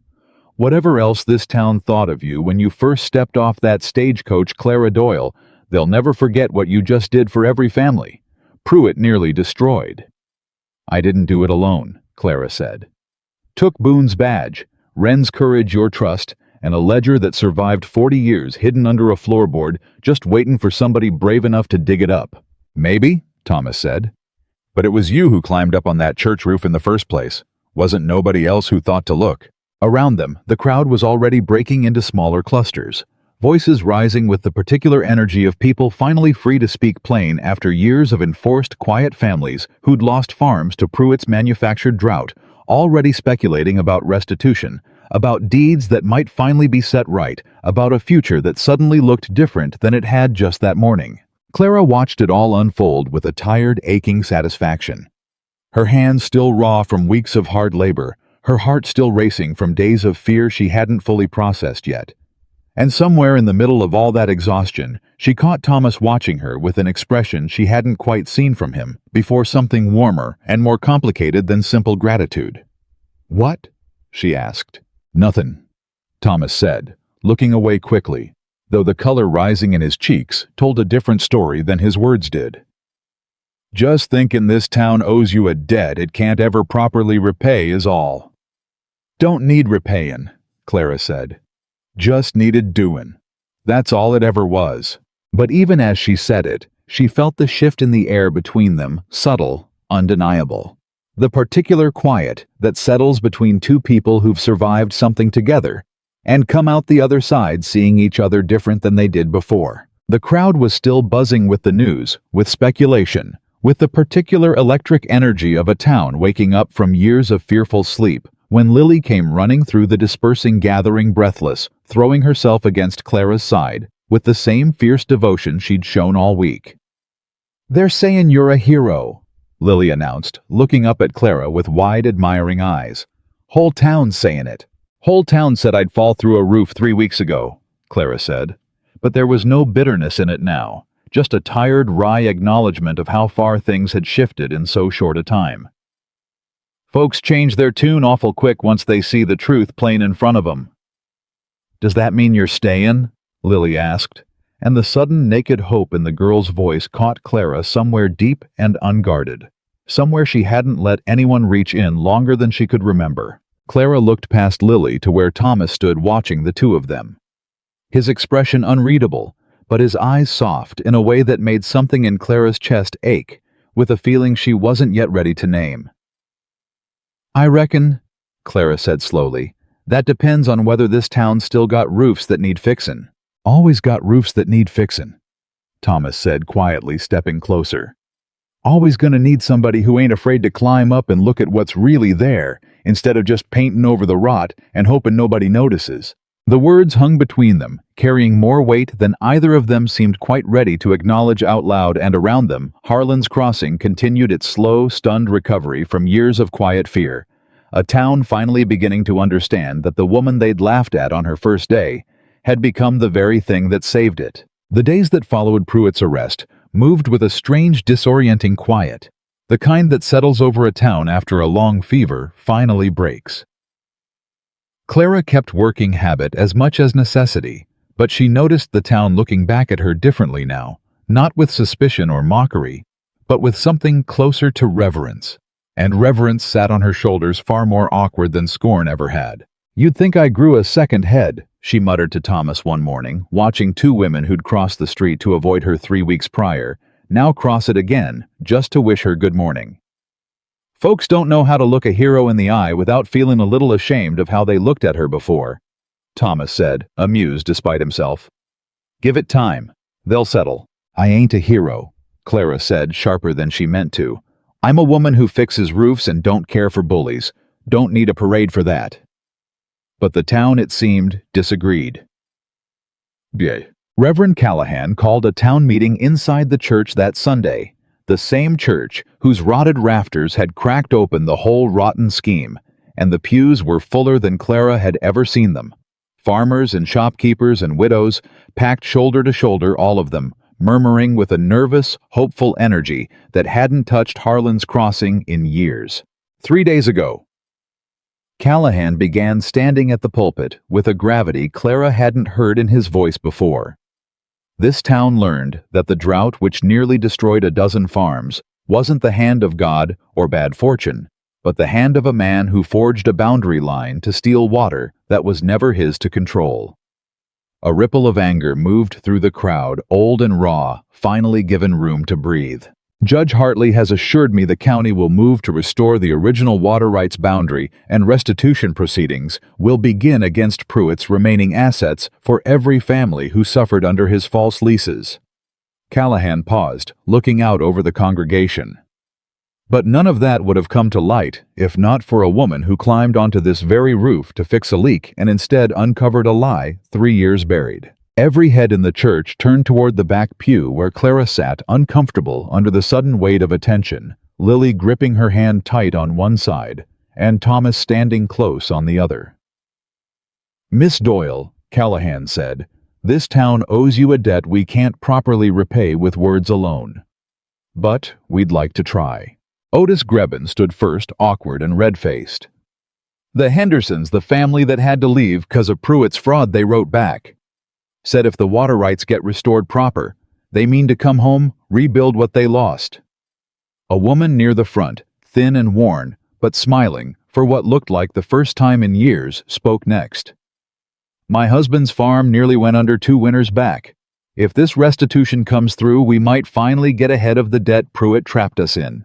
One by one, voices rose across the church, stories of hardship, of fear, of quiet suffering, finally given a name and a cause. And through every one of them ran the same undercurrent of gratitude, aimed squarely at the woman who'd fallen off a stagecoach into mud and mockery not even a month before. Clara sat through it with her jaw tight, her eyes stinging in a way she refused to acknowledge, until Lily squeezed her hand and whispered, "You can cry, Miss Doyle.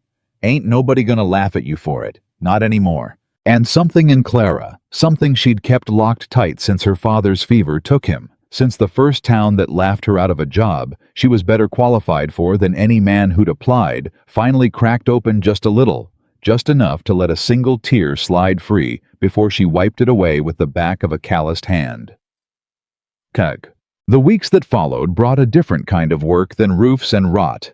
The slow, careful work of a town rebuilding trust in itself, and Clara found herself pulled into corners of that rebuilding she'd never expected to occupy.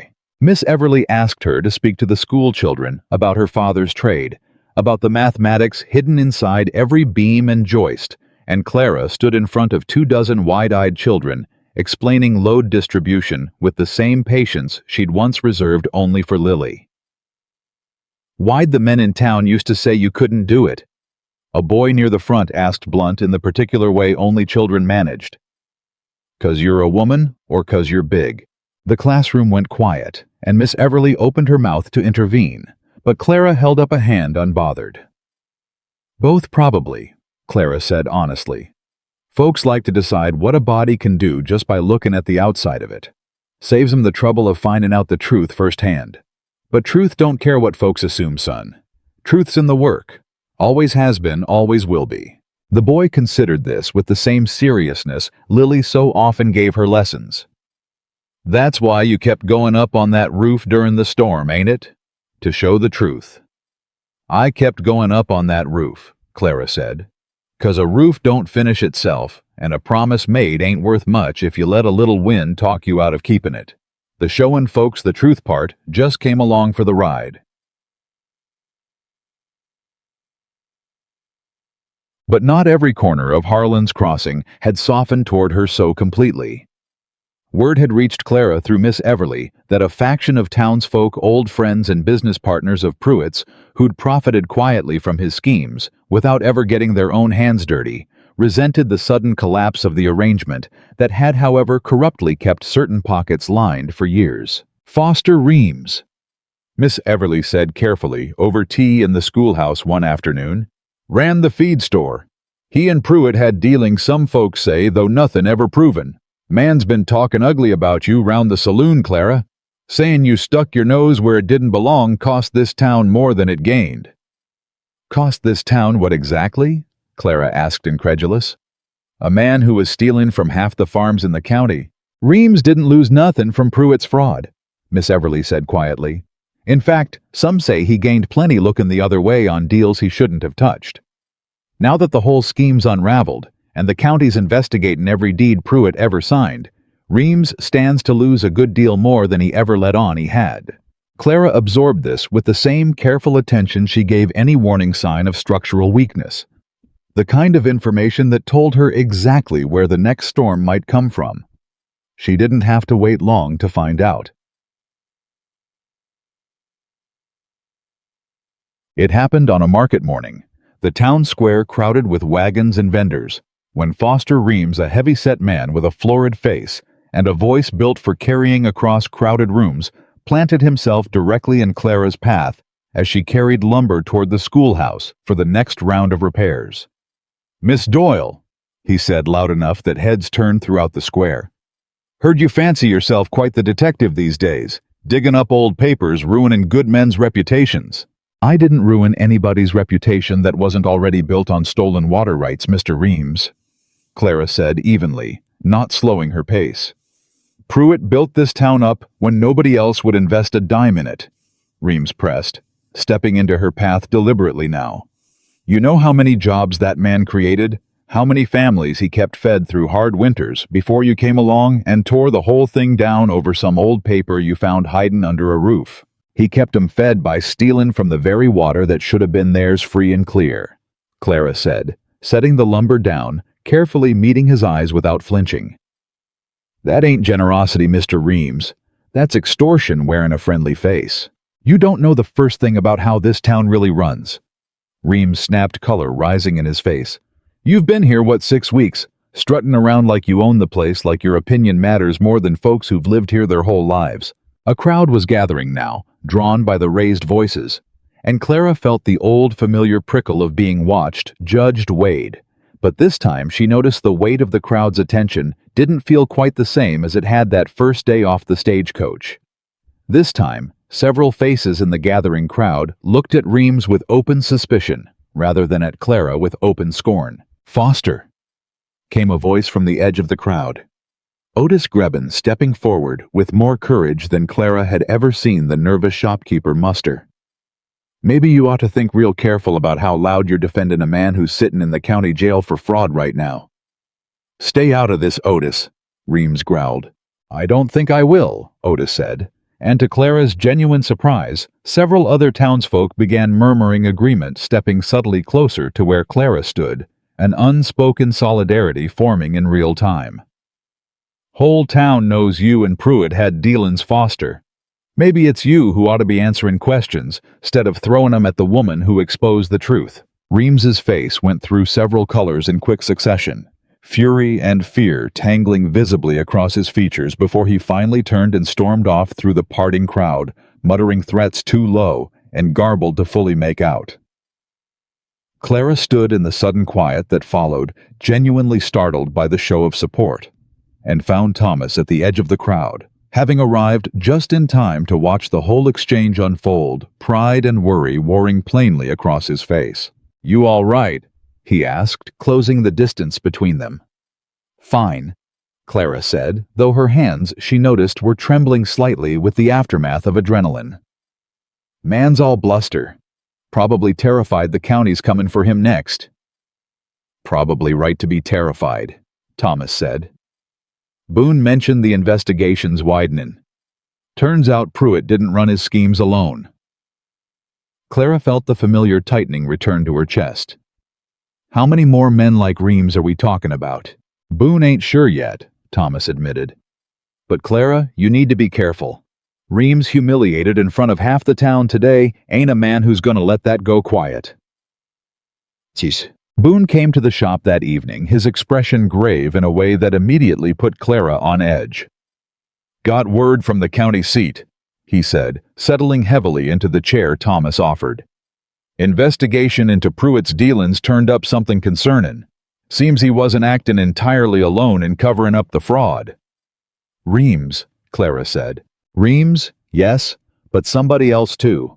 Somebody closer to home than either of you might expect." Boone hesitated, glancing toward the stairs where Lily's bedroom door stood closed for the night. "The land office clerk who processed Pruitt's forged survey man's name is Silas Cobb. Turns out Cobb's been living in this town for years, keeping his head down, and he's got a connection to this shop you might not know about." Thomas went very still. "What kind of connection?" "Cobb's your late father's cousin Ashford. Distant but blood all the same. Question is whether your father knew anything about what Cobb was involved in, or whether Cobb used that family tie to keep an eye on this shop, make sure nobody here ever got too curious about deeds and boundaries." The revelation landed in the room like a physical weight, Thomas's face going through a slow transformation from confusion to a dawning, painful realization. "My father sold the back lot to Pruitt years ago," he said slowly. "Said times were hard, said it was the only way to keep the shop afloat." What if that sale wasn't just hard times, Boone? What if Cobb steered my father into that deal on purpose, knowing exactly what Pruitt intended to do with the land? "I don't have proof of that," Boone said carefully, "but it's worth asking, and it's worth you both being extra careful, 'cause if Cobb's been watching this shop for years, keeping tabs on what your family knows or doesn't know, he sure as hell knows exactly what Clara found in that church roof and exactly how much danger that puts him in now." Clara felt a chill move through her that had nothing to do with the cooling evening air. "You think Cobb might do something desperate? I think a man who's spent years hiding a fraud watching it finally unravel around him is a man capable of things he'd never have considered when everything was still buried safe," Boone said grimly. "I'll have a deputy watch this shop through the night. But Clara Thomas, keep your eyes open. This ain't over yet, not fully." It was 2 nights later, well past midnight, when Clara woke to the sound of something scraping against the shop's back window, soft, deliberate, unmistakably human. She was out of bed instantly. Years of instinct honed by nights spent alone in unfamiliar towns, kicking in before conscious thought caught up, grabbing the heavy hammer she kept by her bedside out of habit, rather than fear until tonight, when fear finally found its use for it. She crept down the stairs silent, as she could manage heart-hammering, and found the shape of a man's silhouette trying the back door latch with careful, practiced hands. "Don't move," Clara said, voice steady despite the adrenaline flooding her veins, hammer raised. The silhouette froze, then slowly turned, and the dim moonlight through the window revealed a thin, nervous-faced man Clara had never seen before, but whose features carried an unmistakable resemblance to Thomas around the eyes. "Silas Cobb," she said, understanding dawning cold and sharp. "You weren't supposed to be down here," Cobb said, voice shaking. I need the ledger copy. Whatever Boone left with you, I need to destroy it before..." "Before what, Mr. Cobb?" Thomas's voice cut in from the top of the stairs, and Clara heard the barely restrained fury in it, as he descended favoring his bad shoulder, but moving with a speed that spoke to years of protective instinct, finally given a target. "Before the truth about how long you've been covering for Pruitt finally catches up to you, Cobb's face crumpled, years of quiet complicity finally cracking open under the weight of discovery. "Thomas, please, you don't understand what your father—" "My father what?" Thomas demanded, closing the distance between them. "Finish that sentence, Silas." "Your father knew," Cobb said, voice breaking. "He knew about the water rights fraud from the beginning. Pruitt paid him well to sell that back lot, quiet, no questions. And your father took the money 'cause this shop was drowning in debt and he had a son to feed. I helped keep it quiet after, kept the records looking clean. That's all I ever did." The revelation hit Thomas like a physical blow, and Clara watched him stagger back half a step, his whole understanding of his father shifting beneath him, the same way rotted wood shifts beneath an unsuspecting boot. "My father was complicit," Thomas said slowly, disbelief and grief tangling together in his voice. "He didn't know the full extent," Cobb said quickly. "Pruitt kept most of us in the dark about how far the fraud really reached. Your father thought he was just selling land he couldn't afford to keep. He never knew about the forged survey, the stolen water rights, none of it. I swear that's the truth, Thomas." Clara stepped forward, hammer still gripped tight, but lowered now, studying Cobb with the same careful assessment she gave any structural weakness. "That true, Mr. Cobb, or just what's convenient to say, now that you're caught breaking into a shop at midnight?" "It's true," Cobb said, and something in his desperate, exhausted face convinced Clara he was, for once, telling the plain truth rather than another careful lie. "I came here tonight not to hurt anybody, just to destroy evidence that might implicate me further. I've got a wife, children, Miss Doyle. I made a mistake years ago helping Pruitt cover his tracks, and I've been living in fear of exactly this moment ever since. That mistake nearly destroyed a dozen families," Clara said, unmoved. "Fear don't excuse complicity, Mr. Cobb. Best thing you can do now is turn yourself over to Boone, tell him everything you just told us, and hope the judge shows more mercy than you deserve for helping hide a fraud this deep." Cobb's shoulders sagged, the fight going out of him entirely. "And if I don't, then I finish what I started with that hammer," Clara said flatly. "And you explain to the sheriff in the morning why you're bleeding from a busted knee instead of walking in on your own 2 feet." A tense, silent moment passed before Cobb, defeated, nodded slowly. All right, I'll go to Boone. Just give me till morning. Let me say goodbye to my family first, explain what's coming." "Boone comes with us tonight," Thomas said firmly, his voice steadier now. Despite the storm of emotion, Clara could still see churning behind his eyes. "You don't get the luxury of preparing your story, Silas.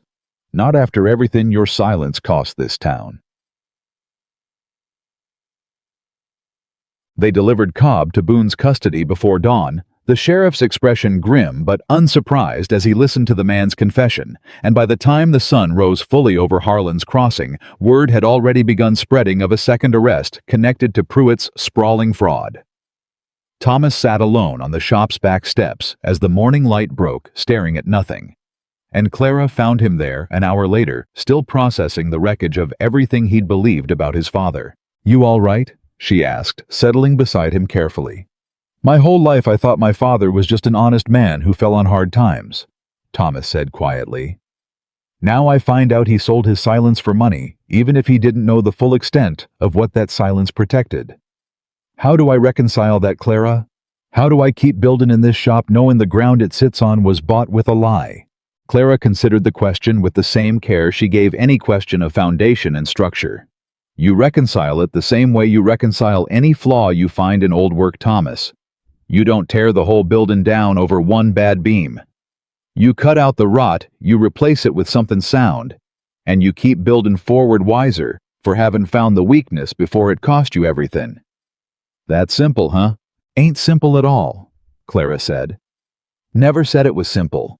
Said it was possible. There's a difference." She nudged his good shoulder gently with hers.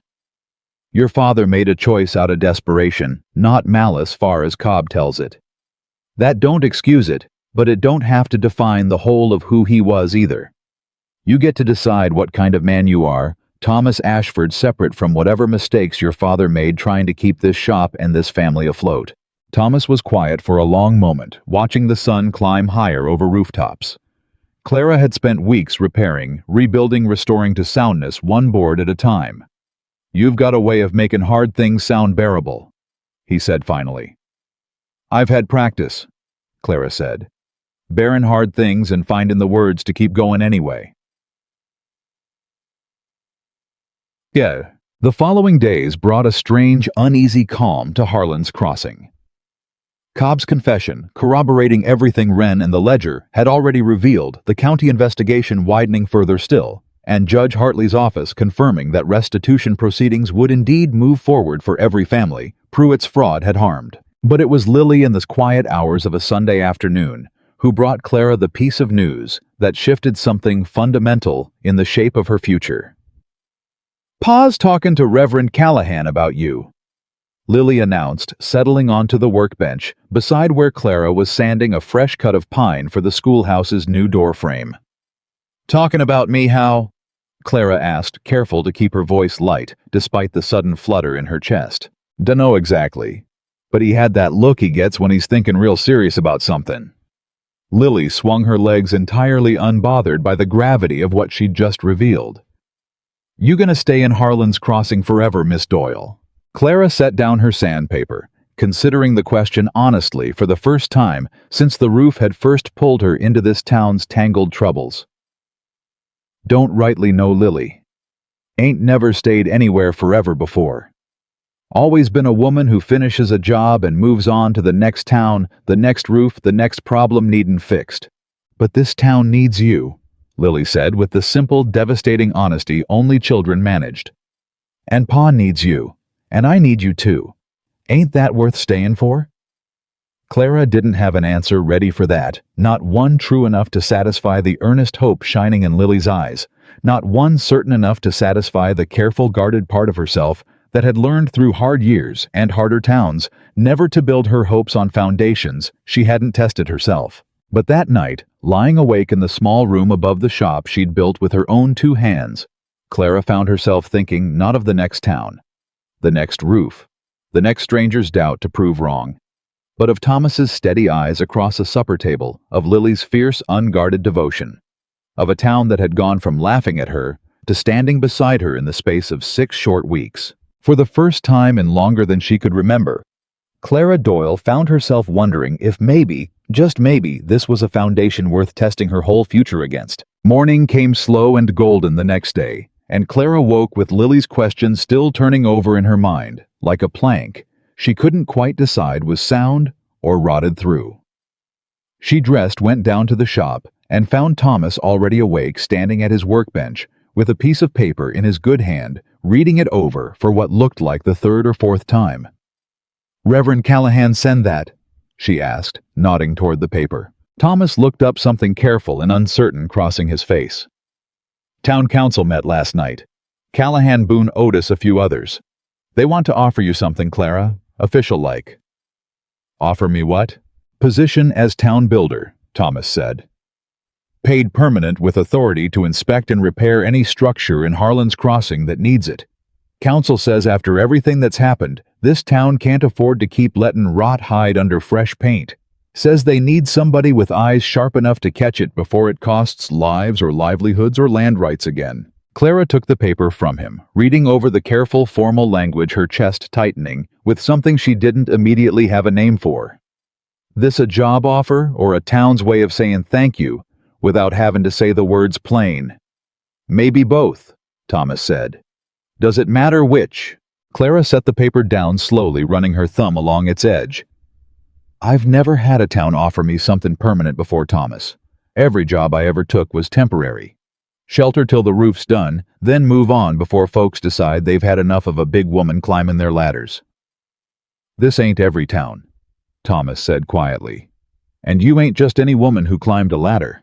Something passed between them, then unspoken, but unmistakable, and Clara found herself unable to look away from the steady warmth in his eyes that had watched her bleed for this town, fight for it, nearly die for it, in a storm that should have sent any sensible person running.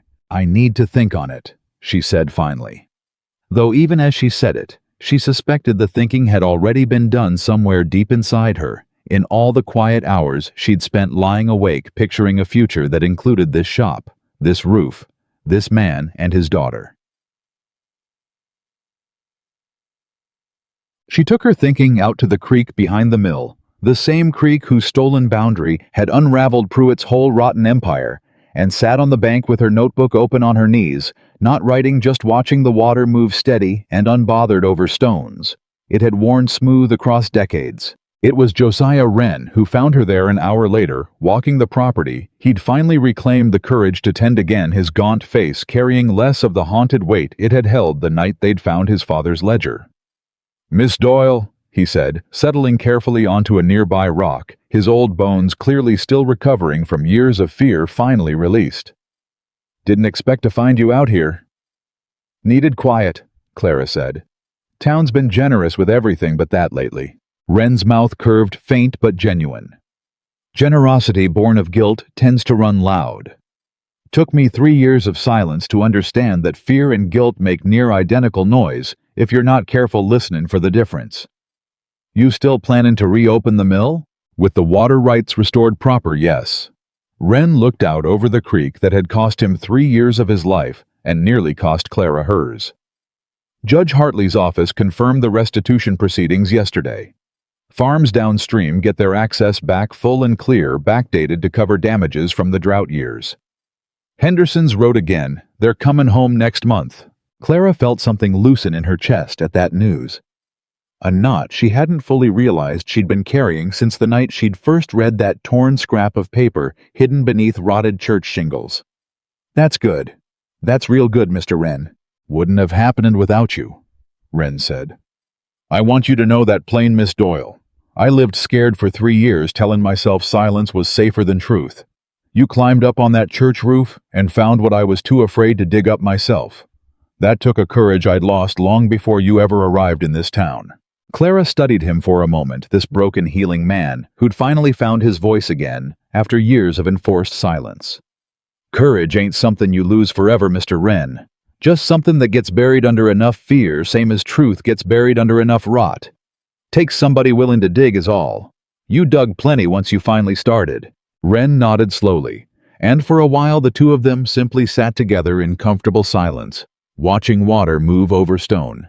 Two people who'd both risked everything to set right a wrong that had gone unspoken for far too long.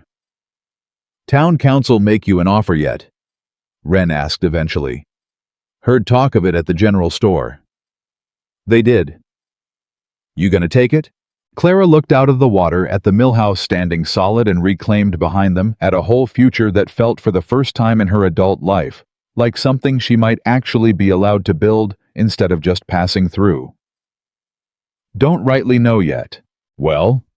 Wren said, standing slowly, brushing dust from his trousers. "For what it's worth, this whole county could use a woman who ain't afraid to dig up rot nobody else wants to look at. Seems a shame to let a talent like that just ride off toward the next town's problems." He left her there with that thought, and Clara sat by the creek a good while longer, notebook still closed on her knees, before she finally rose and made her way back toward town, toward the shop, toward a decision she suspected had already made itself somewhere beneath her conscious mind. The town council formally convened 3 days later, this time in the church that had started it all, and Clara stood at the front of a gathering far larger than she'd expected, facing faces that had transformed in the space of 2 months, from mockery to something that looked uncomfortably close to admiration. "Miss Doyle," Reverend Callahan said, standing beside the pulpit with Boone and Otis flanking him, Judge Hartley himself having ridden in for the occasion. "This town owes you more than words can properly convey, but we'd like to try formally if you'll accept what we're offering." "I already read the offer, Reverend," Clara said. "Council's generous, I'll say that plain." "Then say yes," Lily called out from the front pew, unable to contain herself, and a ripple of warm laughter moved through the gathered crowd, breaking some of the formal tension in the room. Clara felt her own mouth twitch despite herself. "Girls got no patience for suspense." "Girls got good instincts," Thomas said from beside his daughter, and the look he gave Clara across the crowded church carried a weight that had nothing to do with town council business, and everything to do with two people who'd survived storms, both literal and otherwise, standing on the other side of it together. Clara looked out over the gathered faces Otis Grebben, whose sagging store floor she'd shored up for the price of coffee. Miss Everly, whose freezing classroom now held warm against winter drafts. Josiah Wren, finally free of 3 years' silence. The Hendersons soon to return home to land that was rightfully theirs again. And Thomas standing steady despite a shoulder that would never fully heal, having trusted a stranger off a stagecoach with the one thing that mattered most to him. I came to this town with nothing but a broke coach wheel and a notebook full of other people's doubts about what I could do, Clara said, her voice carrying clear and steady through the church. Every town before this one, I fixed what needed fixin', and moved on before folks got too comfortable with a woman my size doing work they'd decided belonged to men. I never stayed anywhere long enough to be offered something permanent, 'cause I never trusted a town enough to believe the offer was real, and not just fear dressed up polite. The church had gone quiet, hanging on her words, the same way they'd once hung on rumors and mockery. But this town, Clara continued, showed me something I hadn't seen before. Showed me that folks can change their minds when they see truth plain in front of them, that courage can outlast years of fear when somebody's finally brave enough to dig up what's been buried, and that maybe, just maybe, there's such a thing as a place worth staying for instead of just passing through. She looked directly at Thomas now, at Lily's hopeful face beside him, and felt the last of her careful hesitation finally give way, like old rope finally worn through. "I accept," she said. "Whatever this town needs fixed, however deep the rot runs, I aim to be the one findin' it and settin' it right for as long as Harlan's Crossing will have me." The church erupted into applause and cheering, Lily practically launching herself out of the pew to wrap her arms around Clara's waist, and even the more reserved townsfolk found themselves clapping with a genuine warmth that had been entirely absent the day Clara first stumbled off that stagecoach into mud and cruelty.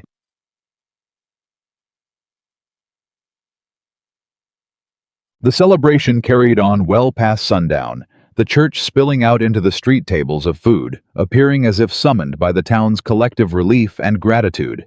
And Clara found herself for the first time, in longer than she could remember, simply allowing herself to enjoy being celebrated, instead of merely tolerated. It was well past dark, the crowd thinning toward home, when Thomas found her sitting on the same overturned crate behind the shop where they'd first spoken plain about grief and stubbornness weeks before.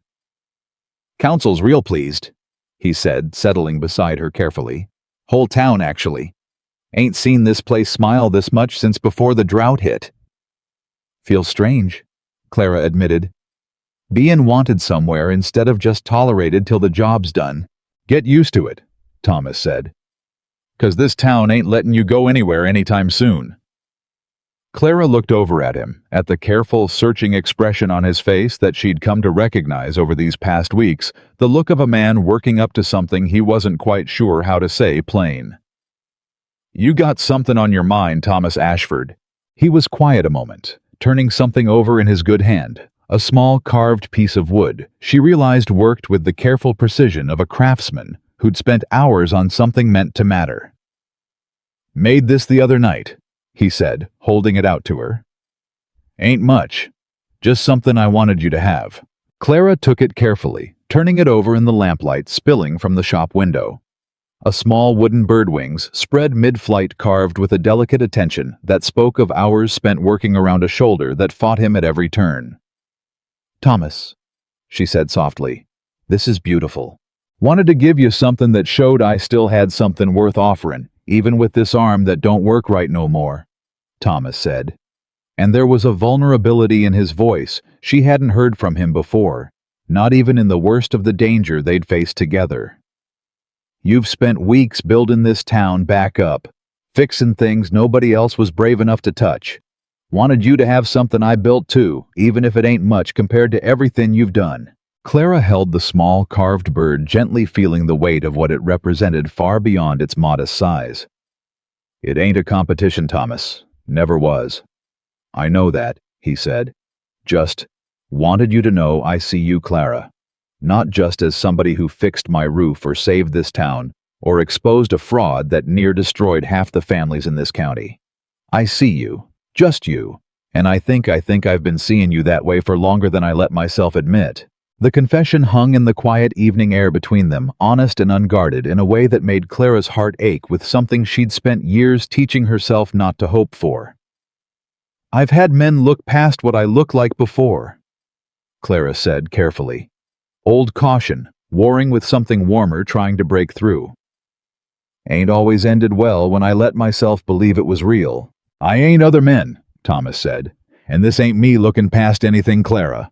I ain't ignoring the size of you, same as I ain't ignoring the strength of you, or the stubbornness, or the way you talk plain, even when plain talk gets you in trouble, or the way my daughter's near worships the ground you walk on now.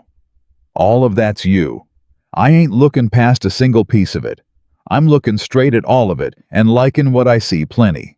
Clara felt her eyes sting the same way they had in the church weeks before, when the whole town had finally spoken their gratitude out loud, and this time she didn't bother wiping the tear away before it fell. "That's about the finest thing anybody's ever said to me, Thomas Ashford."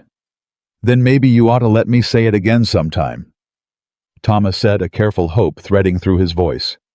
"And maybe a few more things besides if you're willing to hear 'em." "I reckon I might be," Clara said, and when Thomas leaned in slow, giving her every chance to pull away if she wanted, she found she didn't want to at all. The kiss was soft. Careful, two people who'd both weathered enough storms to know better than to rush towards something worth building slow and sound. When they finally parted, Clara found herself laughing quiet and surprised at the strange winding path that had brought her from a mud puddle on Main Street to this quiet moment behind a shop she'd helped save. "What's funny?" Thomas asked. "Just thinking," Clara said, "that 6 weeks ago half this town swore I'd fall through your roof before I ever got it finished. Now here I am falling for the carpenter instead." Thomas laughed, too warm and genuine, the sound of a man who'd finally found solid ground beneath feet that had spent too long unsteady. "Well, Miss Doyle, far as fallin' goes, I reckon this is one I don't much mind catchin' you from." The following weeks unfolded with the particular sweetness of a town finally healing from wounds it hadn't fully understood it carried, and Clara threw herself into her new role as town builder with the same relentless dedication she'd brought to every roof, every joist, every hidden rot she'd uncovered since the day she'd first arrived. Foster Reams, facing his own quiet investigation into dealings with Pruitt, left Harlan's Crossing before the county could finish building its case against him, slipping away in the night, much the same cowardly way his threats had always operated loud, until consequences finally came calling, then silent and gone. Silas Cobb's cooperation with the investigation earned him a reduced sentence, though not without significant restitution demanded from whatever assets he'd accumulated through years of complicit silence, and Thomas, in a gesture that surprised even Clara, visited the man in the county jail once before his transfer, seeking not forgiveness exactly, but understanding of a father he'd never fully known. "He said my father cried the night he signed that land over to Pruitt," Thomas told Clara afterward, voice thick with old grief finally finding room to breathe. "Said he knew it was wrong even without understanding the full extent of the fraud, but he was so scared of losing this shop, of not being able to provide, that he took the money anyway and told himself it wasn't so bad, long as nobody got hurt worse than they already were." "Fear makes fools of good men sometimes," Clara said gently. "Don't excuse what he did, but it don't have to erase the good he did do either. You're proof enough of that, Thomas. Whatever mistakes your father made, he raised a son who chose better when his own moment of testin' finally came." Harlan Pruitt's trial, held at the county seat some 6 weeks after his arrest, drew half of Harlan's Crossing to witness the proceedings, and Clara sat beside Thomas and Lily in the crowded courtroom as Judge Hartley read the verdict, guilty on all charges. Landholding seized for restitution to the families he'd defrauded. A prison sentence long enough that few in that courtroom expected to see the man walk free again in their lifetimes. Pruitt, led away in shackles, caught Clara's eye across the courtroom one final time, and whatever venom he might have wanted to spit her way seemed to die on his tongue when he saw the steady, unbothered calm with which she met his gaze. "You got nothing left to threaten me with, Mr. Pruitt," Clara said quietly, though loud enough for those nearby to hear. "Nothing at all." He said nothing in return, and the deputies led him away to whatever long years awaited him, leaving behind a town finally free of the shadow he'd cast over it for the better part of a decade. The Hendersons returned to Harlan's Crossing on a crisp autumn morning, some 2 months after Clara's arrival, their wagon rolling down Main Street, loaded with the same modest belongings they'd carried away in shame and defeat. And this time, the whole town turned out to welcome them home, rather than watch them leave. Clara stood among the crowd, Thomas's hand finding hers without either of them quite deciding to make the gesture public, and watched as families who'd been strangers to each other's suffering finally embraced with the particular relief of a community made whole again.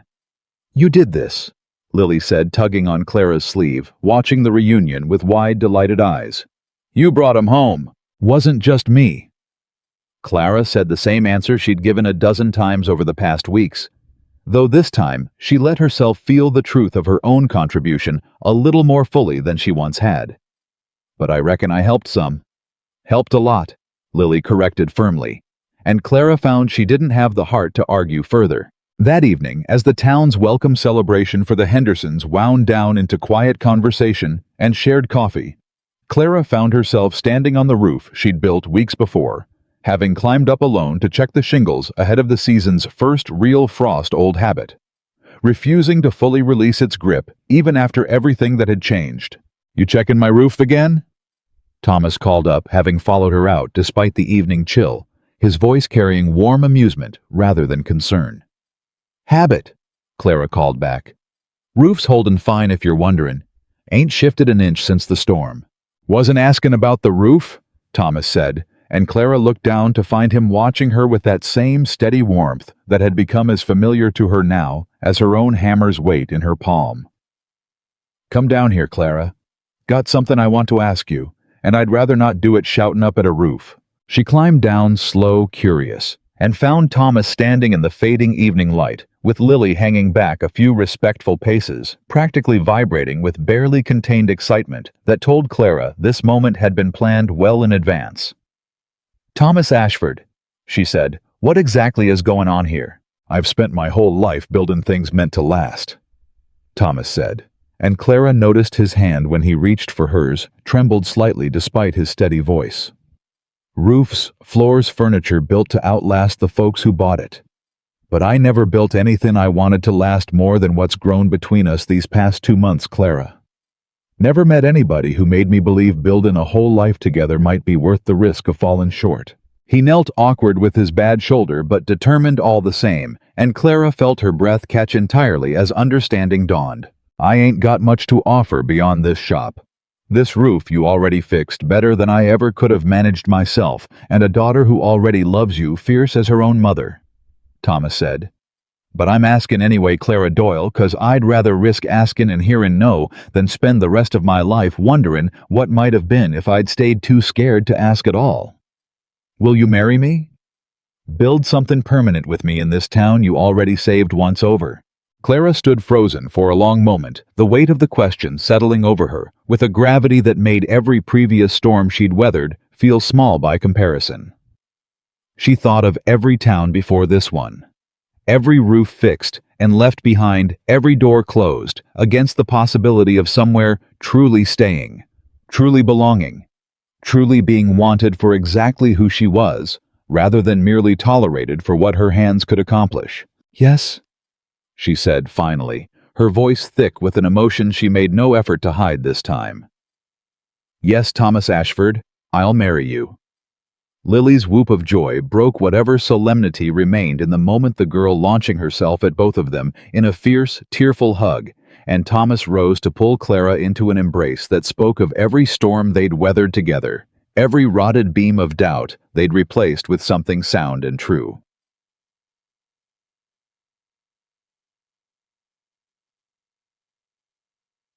They married in the spring, in the same church whose rafters had first revealed Pruitt's buried fraud, the whole town turning out in a celebration far removed from the suspicious silence that had greeted Clara's arrival less than a year before. Josiah Wren, fully recovered from years of fearful silence, gave a toast that brought tears to half the gathered crowd. The Hendersons, resettled and thriving once more, brought preserves from their newly restored orchard as a wedding gift. Even Sheriff Boone, gruff as ever, offered a rare, genuine smile As he watched Clara walk down the aisle toward the man who'd once hired her out of desperation and ended up gaining a partner for life. Standing at the altar, watching Thomas's face as she approached, Clara thought of that first day, the mud, the laughter, the cruel words hurled at a stranger nobody had bothered to truly see. She thought of every town before this one that had looked at her size and decided before ever watching her hands work exactly what she was and wasn't capable of. None of those towns had been wrong about her strength. They'd simply been too blind, too quick to judge to recognize it for what it truly was. Harlan's Crossing had finally learned to see clear. A year later, Clara stood on the roof of the new town hall, larger, sturdier built to replace the old warped platform that had once nearly collapsed beneath careless neglect, surveying work she'd overseen from foundation to final shingle. Lily beside her, now nearly as skilled with a hammer as Clara herself had been at that age, and Thomas below, calling up instructions with the easy confidence of a man who'd learned to trust his wife's judgment as thoroughly as his own. The town had grown steadier in the year since Pruitt's fall restitution, finally settling old debts. Families reunited and farms restored a community that had learned the hard way. What happened when fear let rot fester too long beneath a fresh coat of paint? Clara Doyle. Clara Ashford. Now, though she still answered just as readily to either name, had built more than roofs in her time in Harlan's Crossing. She'd built trust where suspicion once reigned, courage where fear had calcified into silence, and a family from the unlikely foundation of a broken stagecoach wheel, and a half-finished roof nobody else believed she could save. She had arrived in this town without expectations, carrying nothing but a worn notebook and hands. The world had told her over and over could never be enough. She had proven beam by beam, nail by nail, truth by uncovered truth, that the world had been wrong every single time, and standing now atop a roof of her own making in a town that had become fully, finally, unquestionably hers. Clara Ashford understood at last that she had never needed the world's permission to be exactly as strong, as capable, and as worthy of love as she had always known herself to be. She had simply needed a place brave enough to finally see it plain.